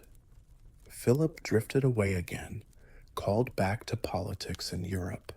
The marriage, which was already weak, started to fall apart, and as Mary's health got worse, another cruel twist was waiting for her. She was sure she was pregnant again in 1557. It was just another illusion, another broken heart, and by then there wasn't much time left. Mary Tudor was sure she was pregnant again by 1557. Even though her first phantom pregnancy didn't work out, and even her closest friends were skeptical, the symptoms felt familiar, and the hope was too strong to resist. But this time, the mood was different. She was older, weaker, and emotionally drained. Philip had long since left for Spain, only coming back to England for a short time, and with a lot of trouble. She felt bad about how far away he was. She thought that what was good for her was also good for politics. Rejection. Every letter he put off, every time he wasn't there, and every diplomatic excuse made her feel even more alone, which had been a big part of her adult life. At the same time, England had to deal with the consequences of her choices. The Marian burnings, which were the persecution of Protestants, were the worst thing that happened during her reign.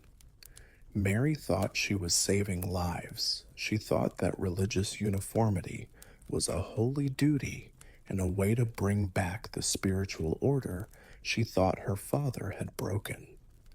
But her subjects saw something very different: flames, fear, and the return of a Catholicism that was enforced with terrifying zeal. Mary thought that faith required doing something. People saw her as a dictator. Her second fake pregnancy went the same way as her first one, which was very sad. Signs showed up, hopes rose, and preparations for court began, but it became painfully clear once more that there was no child. But this time, the results were much worse. The pregnancy hid the start of a serious illness, which could have been ovarian cysts or uterine cancer, but historians don't agree on what caused it. Whatever it was, it quickly took away her strength. Mary's last years were marked by being cut off from politics, losing loved ones, and getting sicker. Under her rule, England lost Calais, its last English possession in France. This military defeat hurt her more than almost anything else in her life. She is said to have told me, "When I die, you will find Calais engraved on my heart." No one knows if she really said those words, but the feeling is clear. The sadness of a queen who saw everything she loved slip away. By the end of 1558, Mary was sick, in bed, and aware that she was going to die. She chose Elizabeth to take her place, even though it hurt her to know that her Protestant sister would undo everything she had worked for. Mary died on November 17th at the age of 42. She was alone, childless, and not as many people mourned her as she had thought they would. Bloody Mary is what history calls her, but that name hides the scared, religious, and hurt woman she was. A queen shaped by trauma, driven by faith, and always haunted by the love and motherhood she never had.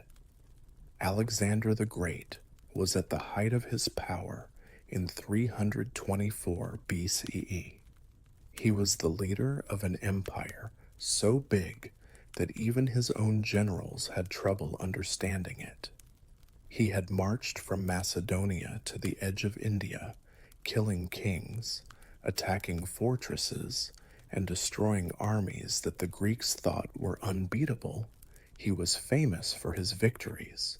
His charm was unmatched, and his ambition seemingly without end. Alexander knew that his empire was far from stable, even though he controlled a lot of land. It was sewn together by force, not trust, and without unity, the seams would eventually come apart. Geography and logistics weren't the real problems for Alexander. It was people.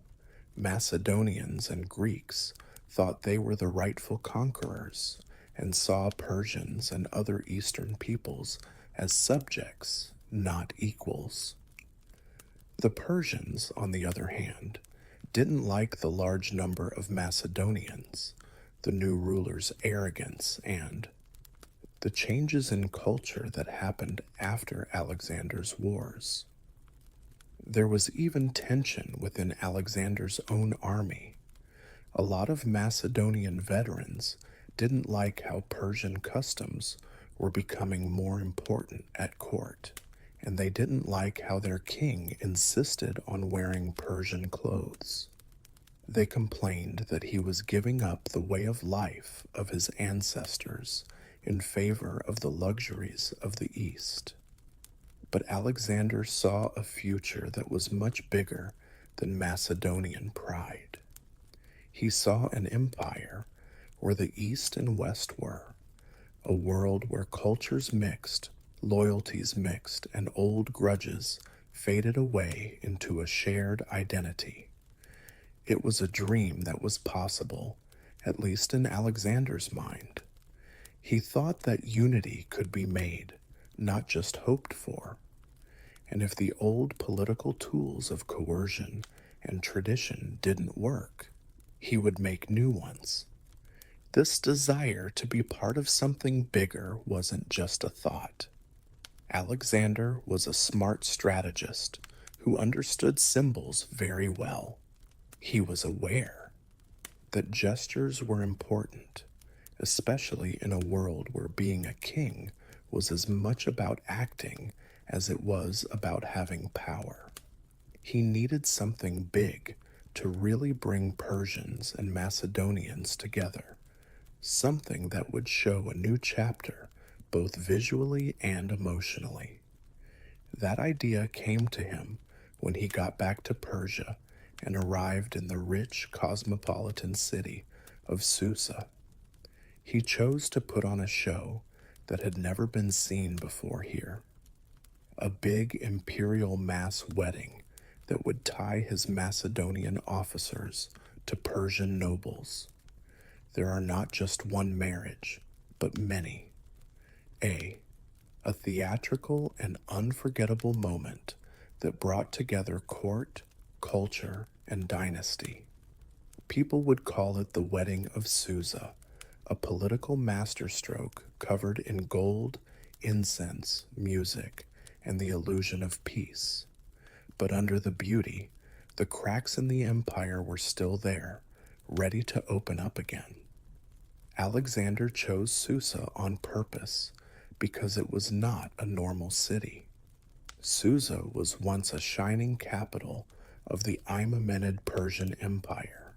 For a long time, it has been a crossroads of cultures, such as Elamite, Persian, and Babylonian, leaving behind layers of architecture, ceremony, and luxury.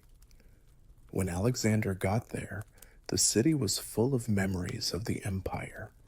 The marble halls, golden floors, beautiful gardens, and storerooms full of riches made a setting that practically begged for big gestures. Susa was the perfect place for Alexander to show the world that Persia and Macedon were now one. The city also showed exactly what Alexander wanted his empire to be like: multicultural, wealthy, and shared in a symbolic way between the Greeks and the Persians. Persian nobles still had power here, and their loyalty was very important. It wasn't military force that got them to cooperate. It was cultural respect and political skill. Susa's palaces still echoed the power of Darius and Xerxes, two kings who had once scared Greece. Alexander didn't just borrow the grandeur of Persia by holding his mass wedding here. He was taking it in and making it part of his vision for a united empire. Months before the event, people started getting ready. Caravans from all over the empire brought in silks, embroidered clothes, perfumes, spices, and precious metals. Skilled workers were called in to build platforms, decorate banquet halls, and plan an event that was as elaborate as any coronation. For the Persians, the ceremony was a sign that their pride might be restored. The Macedonians found it both exciting and scary. They had been fighting Persian armies for years. All of a sudden, they were supposed to marry into those families. But Alexander's charm and strong will kept the project going. He wanted the ceremony to be more than just a show. It was a mix of propaganda, diplomacy, and cultural engineering. He thought that by marrying his officers to Persian noble women, he could connect their future interests to the stability of the eastern provinces. He wanted these marriages to make a new elite class that would be loyal to him above all else. But under the gold and silk, there was stress. A lot of Macedonians complained that they were being used as political tools. Some people were worried that Alexander's love of Persian customs meant he had given up on Macedonian values. At the same time, Persian nobles wondered if these marriages really brought people together or just hid foreign control behind a ceremonial sugarcoating. Susa shone, sparkled, and was very bright. But under its marble surface, the East and West were fighting for power like a storm waiting to break. The Sawa show wasn't about the heart, it was about. It wasn't the gold, the music, or the fancy halls that made it special. It was the people who were chosen to take part. Alexander chose the brides and grooms himself, making sure that each match had a political reason. Many of the Persian noblewomen were daughters or relatives of the very dynasty Alexander had conquered. He paired them with the best officers in his army, who had fought beside him in deserts, mountains, and endless campaigns. It was a symbolic act, almost like a play. The old Persia and the New Macedon was held together by blood, not by treaties or threats. Alexander's own marriages were at the heart of it all. He had already married Roxana of Bactria, a Persian woman, years before. But now, in Susa, he married two more women. Statera II, the daughter of Darius III, and Paris Artis, the daughter of the previous king, Artaxerxes III. These marriages were carefully planned. Alexander married into both the recently fallen Achaemenid dynasty and an earlier branch of Persian royalty, the rightness of Persia's old kings. He was no longer just a conqueror, he was trying to make himself look like the rightful heir. The Macedonian officers had a harder time. Some people were happy about the marriages. A noble Persian bride brought honor, political ties, and large dowries. Some people, on the other hand, thought the arrangement was a burden. They weren't diplomats, they were soldiers. A lot of them already had wives in Macedon, and Alexander said that this ceremony was more important than any other marriage. Knew that there would be anger waiting for them at home. The Persian brides, on the other hand, were stuck between duty and not knowing what to do. They grew up in families that had their lives turned upside down by Alexander's conquest. Now they were a part of his empire. The marriage gave some people a sense of security. To some, it felt like being locked up in silk, but they knew what was at stake. The fact that they were there at the ceremony was a sign of Persia's future, given as a sign of trust or submission. In total, about 80 Macedonian officers were matched with Persian noblewomen. The size was amazing. No king of Greece or Macedonia had ever tried anything like this before. It wasn't just a plan for politics. It was social engineering on a large scale. And yet, even with the ceremony's grandeur, there was tension. People in Macedonia whispered about losing their sense of self.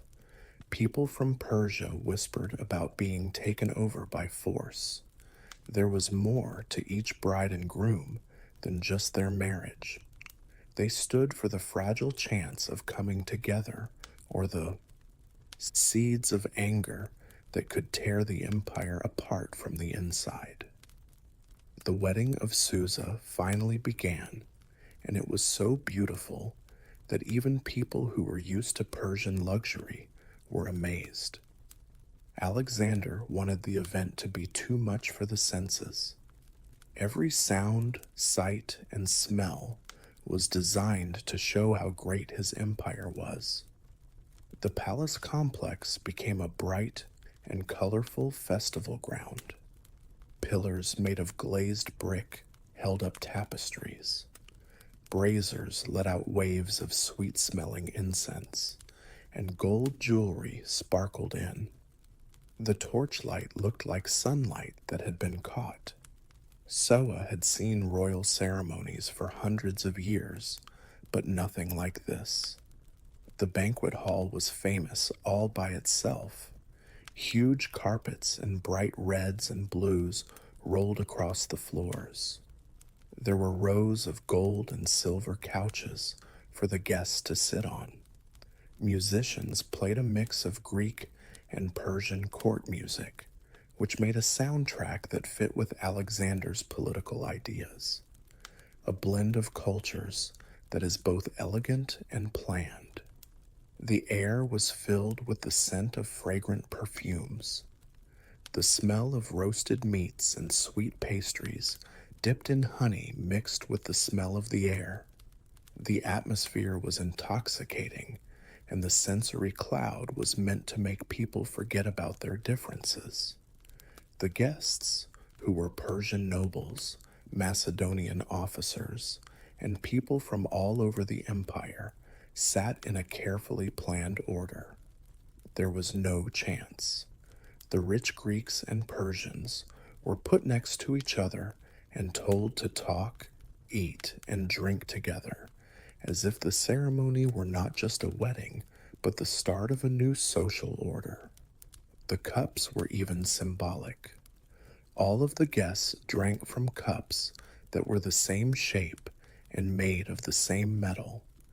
This was a subtle reminder that status in Alexander's empire would not depend only on ancestry. Then the brides started to walk down the aisle. They came in wearing beautiful clothes, like Persian dresses with gold thread embroidery, shimmering veils, and jewelry that had once belonged to the Achaemenid court. Alexander's two brides, Statera and Parisardis, walked with calm grace, followed by 80 Persian noblewomen who would marry his officers. The show was sad, political, and theatrical all at the same time. Macedonian soldiers watched in awe and fear, while Persian nobles watched with quiet thought. The hall went quiet when Alexander stood up to speak. He spoke to the people not as a Macedonian king, but as the leader of a united world.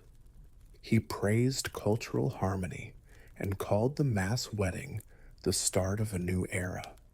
His words were brave, idealistic, and maybe even naive. But at that moment, with the gold and torches shining down on them, it was. It was easy to think that unity was possible. The feast went on for days. There was an endless stream of wine, dancers, poets reading poems, and gifts for the newlyweds. It was a party to break down old barriers. But the real test of Alexander's big experiment didn't start until the music stopped. Susa's wedding was never really about love, even though there was music, gold, and a show. It was about having power, control that was carefully planned and brilliantly staged.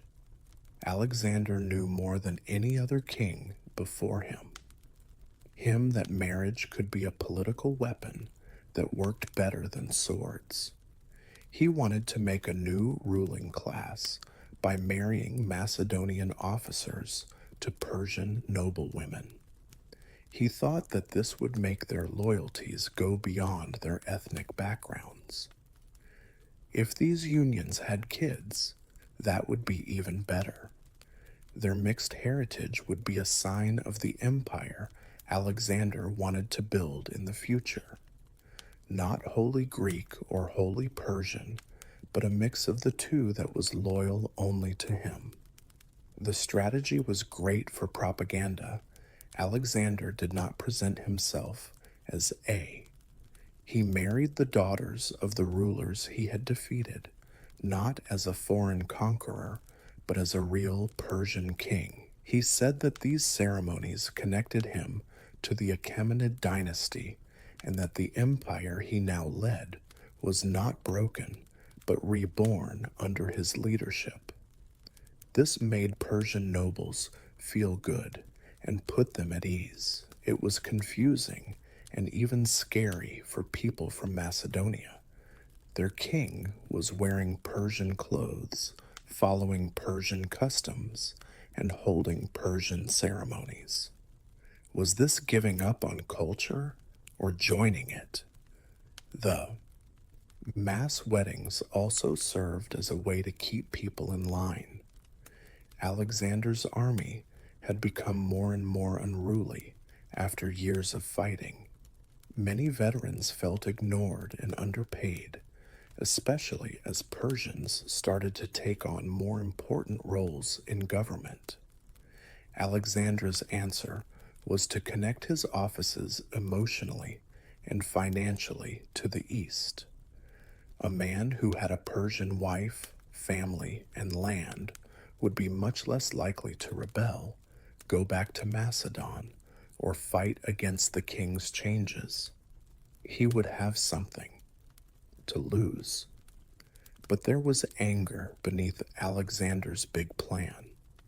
A lot of Macedonian officers thought they had to get married. Some of them had wives waiting for them at home. Some people didn't like Persian customs, and others just didn't want to be used by Alexander in what they saw as his increasingly unpredictable plans. They were soldiers trained in the rough hills of Macedonia, not diplomats who were happy about marriage deals. Persian families also had different reactions. A lot of nobles knew that. Some people thought it was an honor to marry into Alexander's inner circle, while others saw the forced marriages as a humiliating reminder of their empire's defeat. The marriages were a sign of submission, dressed up as reconciliation for them. Alexander, on the other hand, had complete faith in his experiment. He thought that ceremony could bring people together, make them work together, and even force them to do so. The wedding of Susa, in his mind, was a masterpiece of imperial strategy. But when faced with reality, dreams of unity often fall apart, and the cracks started to show right away. The wedding of Susa was meant to be the crown jewel of Alexander's policy of fusion, his attempt to blend Macedonian and Persian worlds into a single harmonious empire. But as the celebrations faded and the guests returned to their daily lives, the cracks beneath the glitter became impossible to ignore. What Alexander envisioned as a bold step toward unity, many saw as an illusion, propped up by ceremony and enforced loyalty. Alexander believed deeply in his mission. He had spent years adopting Persian court customs, surrounding himself with Persian administrators, and promoting Eastern soldiers within his ranks. To him, the empire was not meant to be a Macedonian occupation. It was meant to be a new civilization created through the merging of cultures. His marriages and those of his officers were supposed to be the emotional and biological foundation of that future. He imagined a society where identity no longer hinged on birthplace, but on allegiance to him. But this idealism collided with centuries of prejudice. Macedonians had been raised to view Persians as the monarch, luxurious, soft, decadent, and defeated. Persians in turn viewed Macedonians as rough, uncultured mountain men. A single wedding, no matter how extravagant, could not erase generations of hostility. The unity Alexander tried to forge felt to many like a king forcing two unwilling worlds to clasp hands. In the months after the ceremony, the mood among Alexander's troops shifted from bewilderment to resentment. Many believed their king loved Persia more than Macedon. They whispered that he had abandoned his roots, that he was becoming another Xerxes rather than another Achilles. Some veterans felt outright betrayed, forced into marriages they didn't want, expected to adopt customs they didn't understand, and sidelined in favor of Persian elites. Persian reactions were equally complicated. While many nobles appreciated the prestige of marrying into Alexander's inner circle, others recognized the imbalance of power. These marriages might symbolize unity, but Macedonians still held the army, the administration, and the crown. To them, it felt less like harmony and more like assimilation. Even Alexander's closest companions questioned his obsession with fusion. They admired his brilliance, but feared his growing detachment from Macedonian sensibilities. In their eyes, he was no longer the king who led them from the front, but a distant ruler dreaming of an empire no one else truly understood. Alexander pressed on, convinced that unity was within reach. But the reality could not be avoided. You couldn't force harmony, and marriage couldn't make people loyal. People thought the empire was united at Susa, but it was still very divided. When Susa's music stopped playing and the last gold cups were taken away, the real effects of Alexander's big experiment started to show. For Alexander, it was a beautiful symbol of unity. For many of his soldiers, it was a painful reminder that the world they knew was fading away.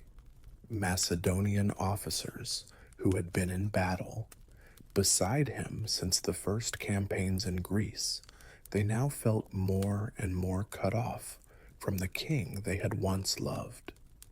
The mass weddings did not bring people from different cultures together.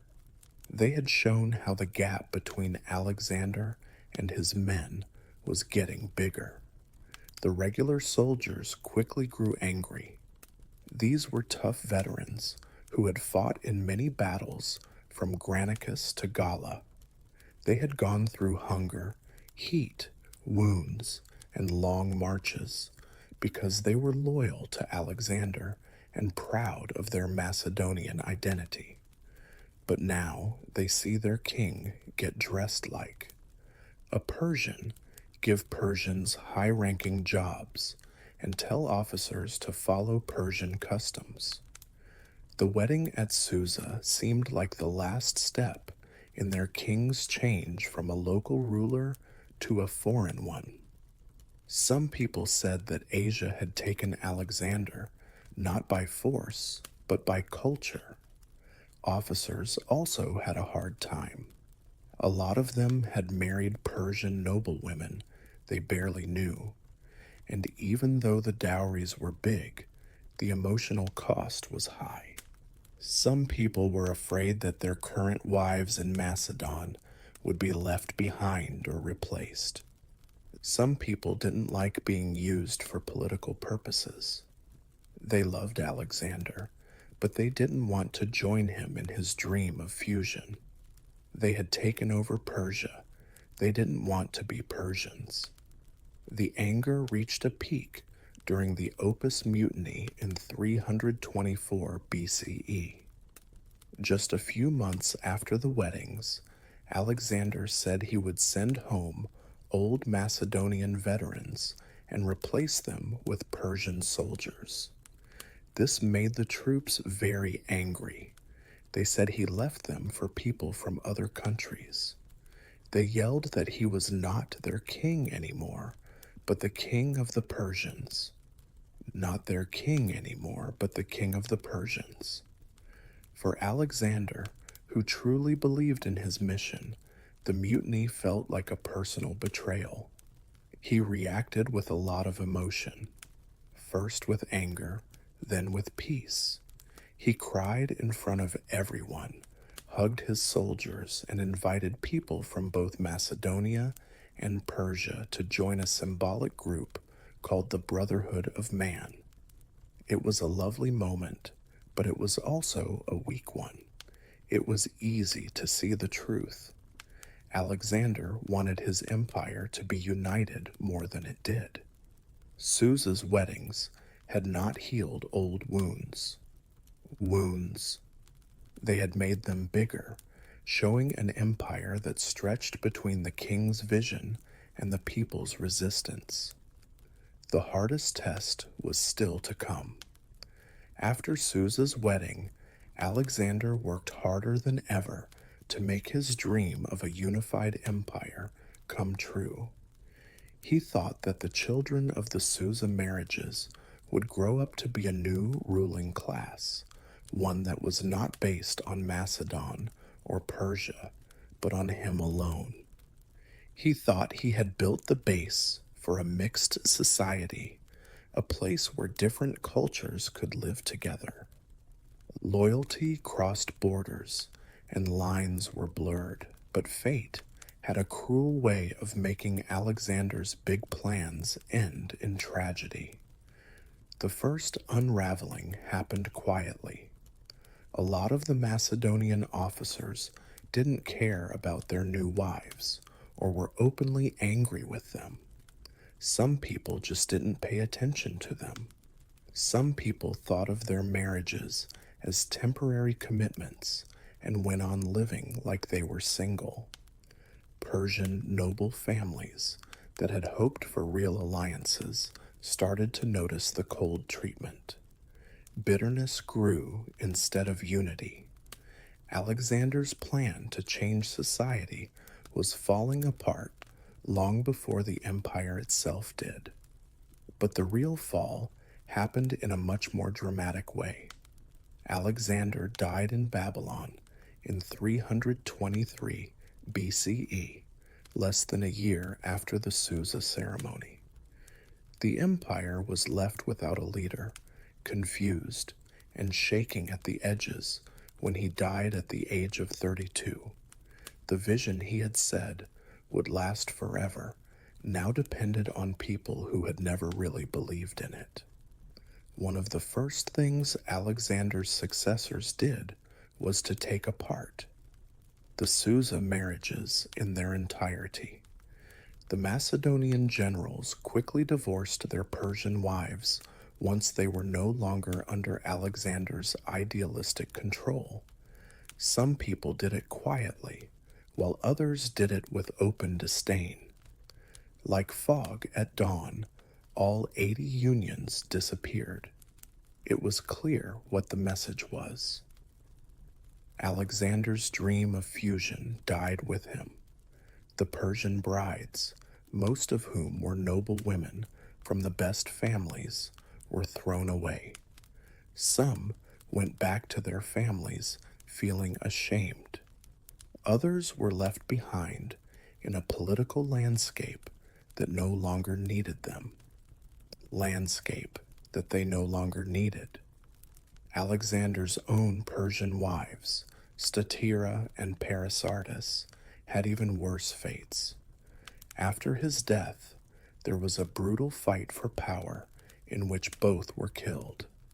Roxana, Alexander's first wife from Bactria, probably ordered their deaths to protect her own position and that of her unborn child.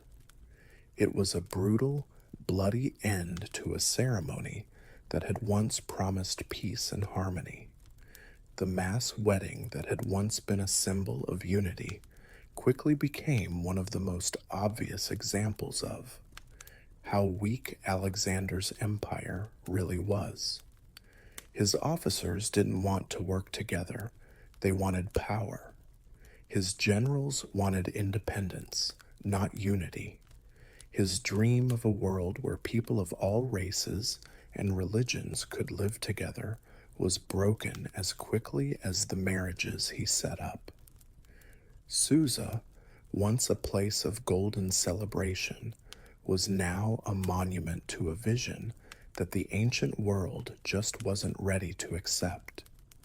At first glance, Susa's wedding may seem like a small, shiny part of the larger story of Alexander the Great, with lots of gold, silk, and incense. But the importance goes beyond the ceremony itself. It was the most successful and idealistic political experiment that Alexander had ever done. A vision of cultural fusion that went far beyond anything that had ever been tried in the past. But it also became the clearest proof that even a king who conquered continents could not change who people were by order. Over the next few hundred years, historians had different ideas about Susa. Some thought it was proof of Alexander's genius, a brave attempt to build an empire not through force, but through family. Some people thought that was when his policies stopped making sense. Macedonian soldiers who had once seen him as a war hero felt cut off from him because they thought he was becoming more Persian. Persian nobles were pleased by his actions, but they knew that the balance of power had not changed. And the officers who were forced to marry hated the king because he made them make sacrifices they didn't want to do. Even though the marriages didn't work out, the idea behind them would live on for generations. No other leader had the guts to push the limits of identity, class, and empire like Alexander did. He envisioned a world where a Macedonian commander and a Persian noblewoman could generate offspring who belonged to both cultures, thereby belonging to neither exclusively. It was a great idea, but maybe too radical for the time he lived in. The empire broke up almost right away after Alexander died by power-hungry generals who put controlling land ahead of bringing people together. The Sosa marriages were ended, the Persian brides were thrown away, and the symbolic union between East and West fell apart. But, strangely, Alexander's blending of cultures continued in less obvious ways. The Greek language and ideas spread throughout Asia, where they mixed with local customs. The cities he built, especially Alexandria, became lively places where people from different cultures could meet and share ideas. He didn't get the fusion he wanted through marriage contracts. Instead, he got it through decades of trade, contact, and moving around. Susa's wedding is still a powerful symbol of Alexander himself today. Brilliant, dramatic, brave, and ultimately doomed. It showed how creative he was, but also how weak he was. He could take over kingdoms, bring down dynasties, and change the shape of maps. But he couldn't change people's loyalty or identity as easily as he changed the world with his sword. Susa is still a reminder that even the biggest dreams need more than just show. They need a world that is ready to change. And in 324 BCE, that world just wasn't ready. When he was 7 years old, a Spartan boy had an experience that would change his life forever. He was taken from his mother's arms and sent to the Agog, a government-run facility that would shape, harden, and eventually take him. This was not an easy move into teenage years. This was a break. One day he was part of a family, and the next he was part of Sparta. The boy's cries, his mother's sadness, and even his father's quietness. Pride meant nothing when the state said no. There was no softness, no attachments, and no childhood in the modern sense in Sparta.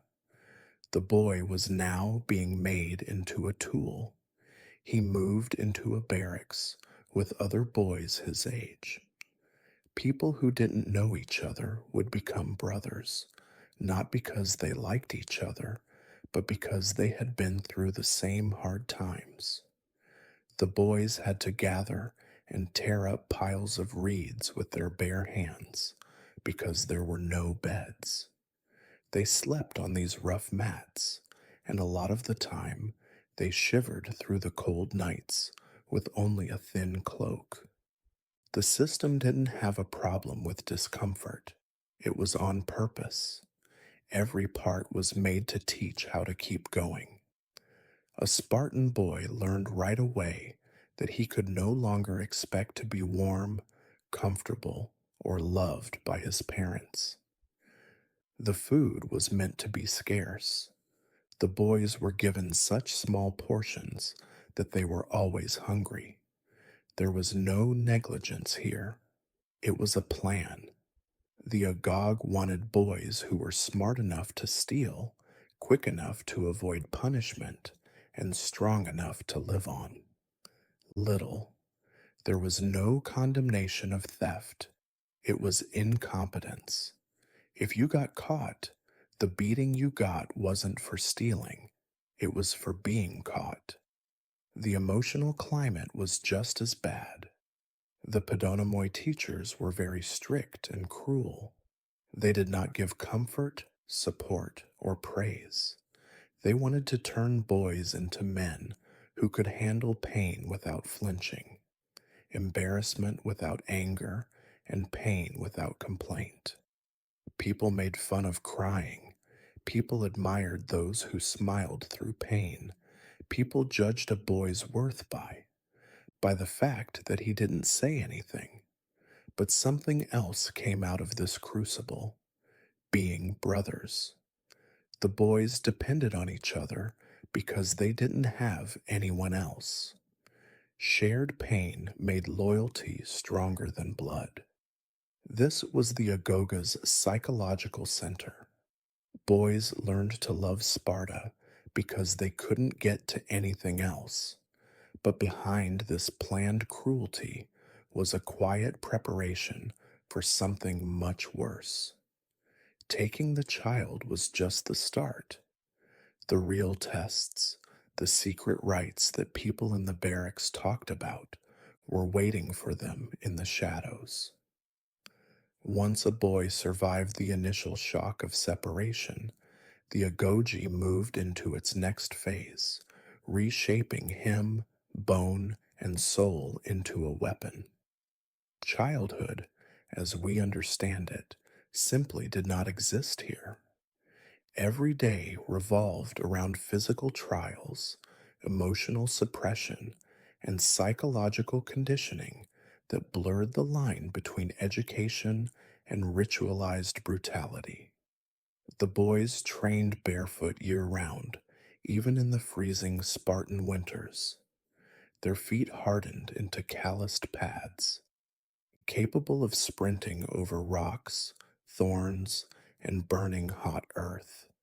They ran long distances, wrestled until they bled, sparred with wooden weapons heavy enough to break fingers, and endured drills designed to exhaust them to the point of collapse. When a boy fell, he was expected to rise immediately or be shamed by his instructors and peers. In Sparta, pain was not a reason to stop. It was proof you were doing something worthwhile. Hunger remained a constant companion. Meals were intentionally insufficient. A thin broth, a small piece of bread, and whatever else a boy could steal. This forced deprivation wasn't accidental. It trained boys to survive on minimal resources, to be inventive, and to rely on stealth. A successful thief was praised. A thief who got caught was beaten mercilessly, not because he stole, but because he failed. Failure was the only sin Sparta recognized. Layered at top physical hardship was psychological assault. Older boys were placed above younger ones in a strict hierarchy designed to fracture ego and instill obedience. Humiliation was common. Public scolding, forced tasks, and tests meant to expose weakness. These acts weren't cruelty for its own sake. They trained boys to submit to authority, endure mockery, and swallow pride. A Spartan warrior needed to obey instantly and act without hesitation. The Igogi carved away everything else. Communication was limited. Boys were trained to speak sparingly, briefly, and sharply. A wandering tongue was seen as a wandering mind. From this discipline emerged the famous laconic style, those short cutting Spartan phrases that became legendary. Silence was considered strength, and the boys learned to wrap their emotions in it. Yet, even in this relentless environment, bonds formed. Hardship created brotherhood. They became each other's allies, protectors, and rivals. They learned to read one another's movements, anticipate reactions, and operate as a collective unit. This cohesion would later make them terrifying on the battlefield. Still, everything they endured was only preparation. The Agog was not finished with them. The secret rites, the real tests of stealth, survival, and killing, were waiting in the next shadows. If there was one paradox at the heart of Spartan training, it was this. The boys were ordered never to steal, yet punished only if they were caught. This wasn't hypocrisy. It was a lesson in stealth, cunning, and survival. The Agogi sought warriors who could move like shadows, take what they needed without detection, and operate behind enemy lines with ruthless efficiency. So, the boys learned to steal food, clothing, reeds for bedding, even tools from instructors. Anything to sharpen their instincts and test their nerve. Hunger fueled their motivation. The rations they received were intentionally inadequate, designed to force them into theft. A Spartan boy who wasn't hungry was considered dangerously unambitious. And so, under the cover of darkness, or during moments when the instructors' backs were turned, the boys schemed. They stalked kitchens, storage rooms, and neighboring farms, practicing silence with every step. A well executed theft was celebrated among the boys. A failure often led to a public beating that could last minutes or hours. But the lessons went deeper than stealing. These exercises taught them to read the environment, where shadows pulled, how sounds echoed off stone walls, how to track a guard's rhythm, how to climb silently, how to disappear quickly. Every theft became a simulation of wartime infiltration. If a boy could snatch a piece of cheese, without waking a sleeping instructor, he could one day slip behind enemy lines. Punishment, too, had a purpose. A captured thief was not simply beaten, he was humiliated. The instructors wanted the boys to feel the sting of failure so deeply that they would sharpen their skills to avoid ever feeling it again. Pain was merely part of the education. Shame was the real motivator. Some boys pushed the boundaries further, stealing livestock, or slipping into helot quarters for supplies. These were dangerous missions. The helots, the enslaved population, had little love for Spartan youths, and if a boy miscalculated, the consequences could be fatal. But success brought prestige within the group.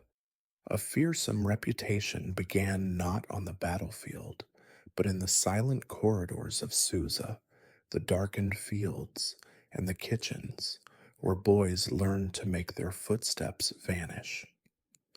In these years, the Agog shifted from harsh discipline to calculated danger.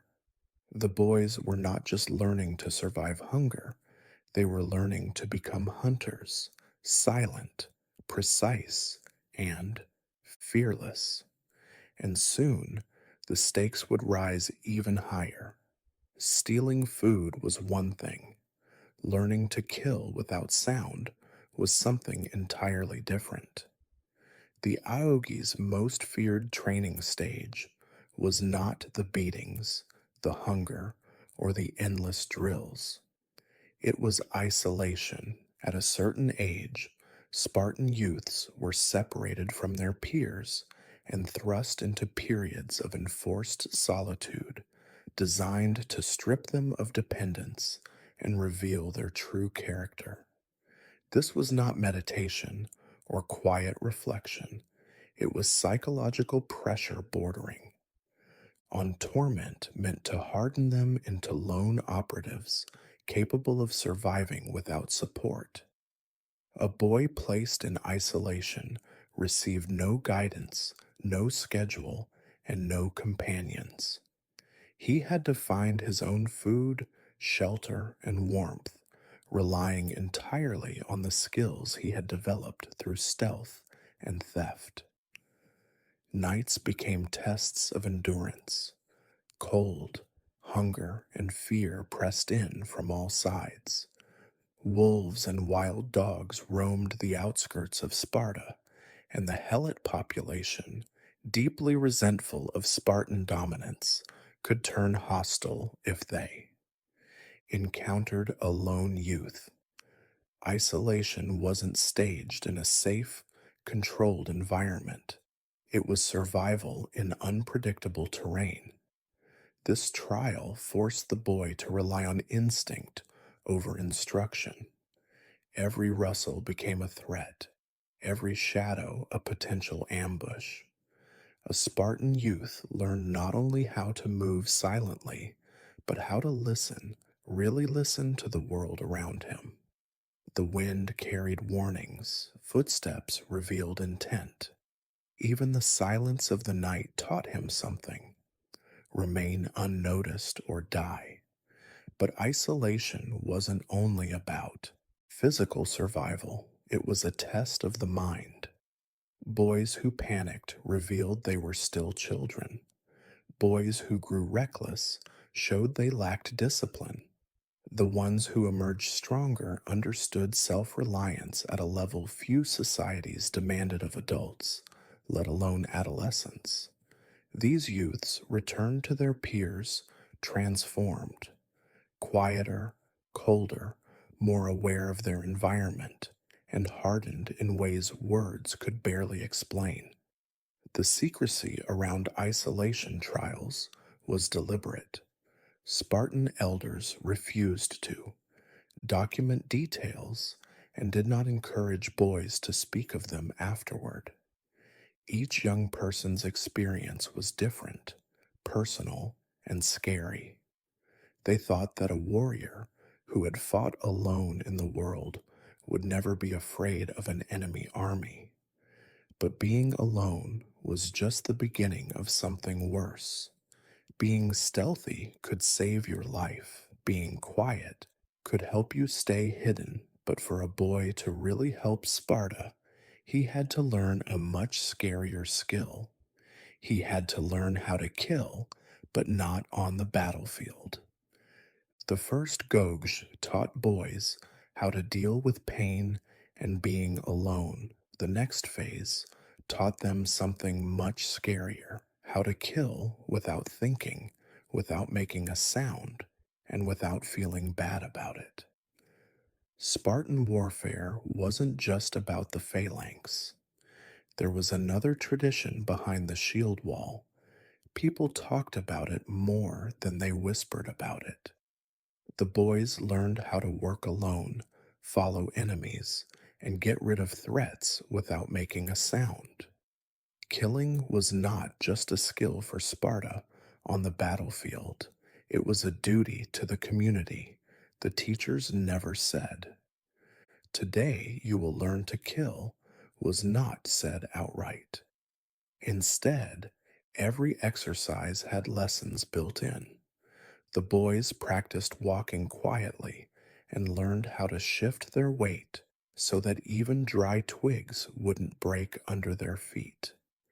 They learned how to hit the human body to make it quiet: the lungs, the kidneys, and the throat. They learned about vulnerability's anatomy through demonstrations, not diagrams, sometimes on condemned helmets, sometimes on animals. It is horrifying to people today. Too, it was refinement for Sparta. The boys practiced with small daggers. Zephyr got sharper and sharper until it was deadly. This blade was not like the hoplite's long spear. It was meant for ambush, to slip between ribs, and to end a life before the victim could cry out. Teachers made them practice speed over and over again. One motion to cover the mouth and another to push the blade in. They kept doing these drills until their muscles remembered them. But the physical part of the fight was only half of it. The real test was in the mind. The Agog wanted to make young men who could kill without feeling bad about it. While other Greek cities talked about philosophy and ethics, Sparta got rid of those questions. Contemplation was replaced by duty. Doubt was replaced by obedience. The boys were taught to think that being unsure put not only themselves, but the whole state at risk. Night training made this change even stronger. Boys were sent into the dark to follow teachers who were pretending to be enemy scouts. If you failed, you got a beating, success meant. Praise, but so little of it that it felt like winning a drop of water in a desert. As time went on, the boys saw the kill not as a crime, but as a sign of skill. Some people said that the highest honor was to kill someone without making a sound during the Kripa, which was the secret service of Sparta. But that cruel rite was further down the road. The boys were learning the most dangerous lesson of all right now. A Spartan warrior must not only be strong, but also hidden, deadly, and completely loyal to the will of the city.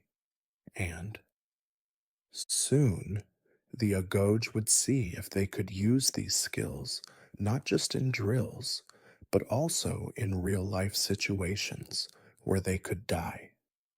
Spartan boys were not taught to rely on supply lines, communities that helped them, or the comforts of camp life.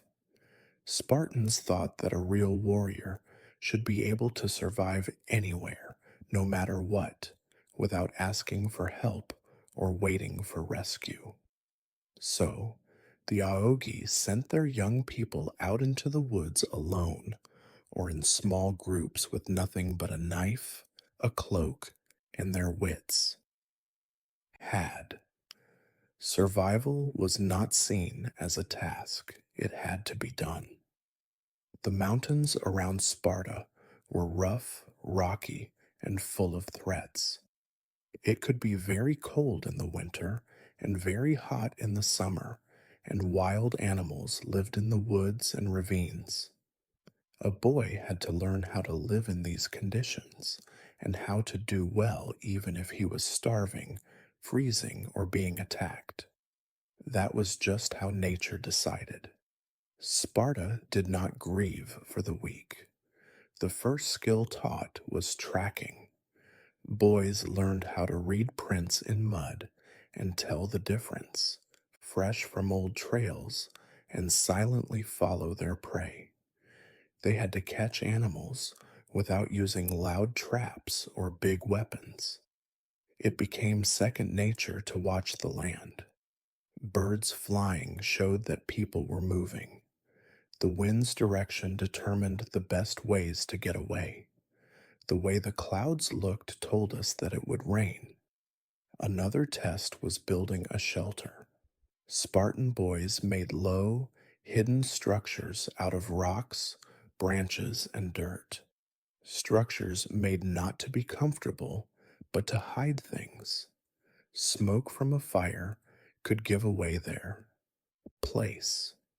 So they learned to keep warm by using insulation and their own body heat. It wasn't unusual to eat raw food. It was necessary to find water, not gather it. They found underground springs, riverbeds with shallow pools, and areas with thick grasses. The careless died from dehydration. The Ago made sure that boys never did the same thing twice. You needed to know about plants to forage. The wild areas around Sparta had edible roots, berries, and herbs, but they also had poisonous plants that looked like them. A wrong choice could lead to vomiting, fever, or death. This was on purpose. The phalanx didn't need a Spartan who couldn't tell the difference between healing plants and deadly ones. But the most important lesson was in the mind. Being alone in the wilderness showed what kind of person the boy was, whether he was scared, panicked, arrogant, or disciplined. A Spartan boy had to quiet his own mind before he could control his surroundings. This training made warriors who could fight deep behind enemy lines, whose bodies didn't get tired, and whose minds stayed sharp even when they were hungry or in danger. The Spartan learned how to stay alive. Wasn't just a soldier, he was a deadly weapon that could take care of itself. But even these hard tests are nothing compared to the most secret and feared rite of all, the Kripa. The time when Sparta tested not only skill, but also loyalty to the state's darkest order. The crier was the most secret and scary of all the trials for Spartan youth. This was the secret rite, the hidden initiation that turned certain boys into tools of state violence. Not all young people went in, only thee. They chose the strongest, smartest, and most obedient people without question. Being chosen was seen as a great honor. It is still one of the most disturbing institutions ever made, both to people who don't know about it and to history. The Cryptia started without any fanfare. A boy was called quietly, sometimes in the middle of the night. He got a dagger and a cloak, and then he disappeared from normal Spartan life. People who saw him leave didn't talk about it. People who didn't see wouldn't ask. For months, or even years, the new person turned into a ghost, invisible, impossible to find, and only responsible to the Spartan elders. The Cripier's main job was to keep an eye on and control the Helot population, the enslaved class, which was much larger than the Spartans. The Helots farmed, fed the army, and kept the city going. But Sparta was always afraid of a revolt. So the Cryptire was a cruel reminder that rebellion meant death. The young members stalked the countryside at night, hiding during the day and keeping an eye on Heelot villages, getting rid of anyone who was thought to be a threat. There were no rules of engagement or supervision. In the dark, a boy could cut someone's throat or shoot someone on a deserted road. These murders weren't random. They were planned to scare people, keep them quiet, and keep Spartan control through fear. And the boys were told to do it quickly, quietly, and without thinking. But the Crippier was not just a tool of oppression, it was a test of the mind, cut off from friends and not allowed to. The initiate changed when they had to kill alone and form emotional ties. He learned how to be invisible, how to move through the world with almost animal like awareness, how to think for himself, and how to deal with the most personal kind of violence, killing not in battle, but in cold blood.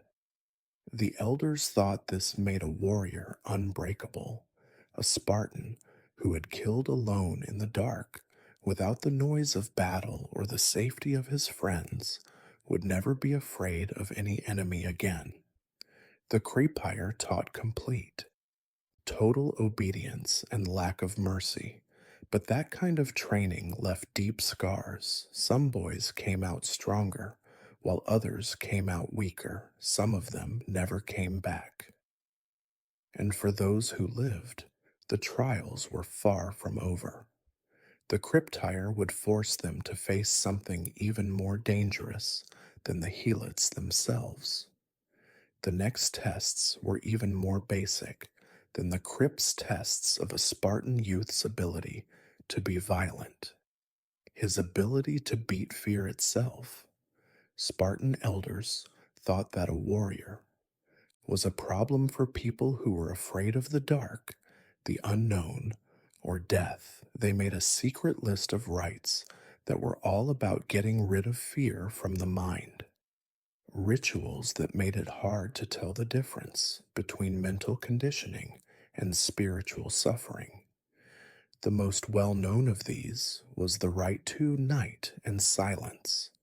During this time, the initiate had to spend long periods of time alone in the wilderness, sometimes for days or even longer, without food, fire, or even the comfort of knowing that people were nearby. He couldn't talk, he couldn't sing, he couldn't hum or chant to calm down.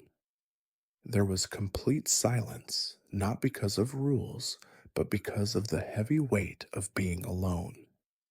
In this dark place, the boy had to face every thought and fear that came to him. He was told to stay out of sight during the day because wild animals or helots might kill a lone youth right away. At night, he had to move, watch, and train. He practiced walking in the dark, using only his sense of touch and sound. He knew the area so well that he could find your way by gut feeling alone. The goal was to get rid of the natural fear people have of things they can't see or hear. But the rite went even further. The elders set up fake terrors for the boy to deal with. He heard screams from far away, rustling near his camp, the sound of a branch breaking, or the unmistakable shadow of someone else watching him. The elders never attacked head on. They just reminded him that danger was always there. The most important thing was to stay quiet, still, and unbroken. A lot of boys came back from these rites shaking and tired, and with the empty eyes, but alive. People who couldn't get over their fear were taken out of the cryptire. Those who mastered it came back changed. They moved with the quiet confidence of a predator, were no longer scared by the dark, and were no longer shaken by sudden noises. They knew that fear was not something to get rid of, but something to control. In the phalanx, this training would make them unmovable. It turned them into ghosts as scouts. It made them scary because they were in charge of Spartan control. But there was still one, the last trial, which was the end of everything the Agog and Crypia wanted, a job that needed stealth, survival, loyalty, and complete control over fear. The last test was a hunt, and this time the prey could fight back. The last test of a Spartan youth was never written down in laws, never officially recognized, and not often talked about, even by Spartans. It was there, but only hints, pieces, and the uneasy silence of those who passed it gave it away. This trial was the end of everything that the Crypta and the Agog wanted to make. A soldier who was completely loyal to the state, could kill without fear, and had cut off all ties to the soft life of a normal person. The last test was a hunt. This hunt was different from the others because there were no instructors hiding nearby, no fake obstacles, and no symbolic targets. A young person was given a cloak, a dagger, and a vague order. Get rid of a specific threat to Sparta. Most of the time, the target was a helot who was thought to be planning a rebellion. Strong, able, and deadly. This was not a killing of the weak. It was a fight between a predator and its prey. The boy had to follow his prey through fields, forests, and ravines, using skills he had learned through years of deprivation and training. He had to watch people's habits, guess their routes, and pick the right time to attack. A careless kill meant death. It was important to be quiet. One scream or mistake could alert other helots and make the hunter the hunted. This was the time when boys became warriors, and ghosts from warriors. If the young man succeeded, he went back to Sparta without a celebration. There was no ceremony to greet him. There was no public honor given. Instead, the elders nodded at him, small, grim signs that he had crossed the last line. He had killed someone not in the heat of battle, but with cold, precise accuracy. Sparta thought that this made their mental discipline unbreakable. A man who had killed in silence would never lose his cool in battle. But if he failed, hesitated, ran away, or was caught, the end was near. Some of them were killed by the helots they were following. Others were quietly taken out of Spartan society and forgotten. Sparta didn't need half-finished warriors. For those who lived, the last test was the end of childhood and the start of service. They went back to the barracks as full Spartiate men, part of a group that expected complete loyalty. Their lives were now tools for war, policy, and the survival of the state. No family, no fear, no self. Just Sparta. The secret rites of Spartan youth were never meant to make people. They were supposed to make weapons. Weapons that didn't ask questions, hesitate, or break. And the Agoga did a terrifyingly good job on that mission.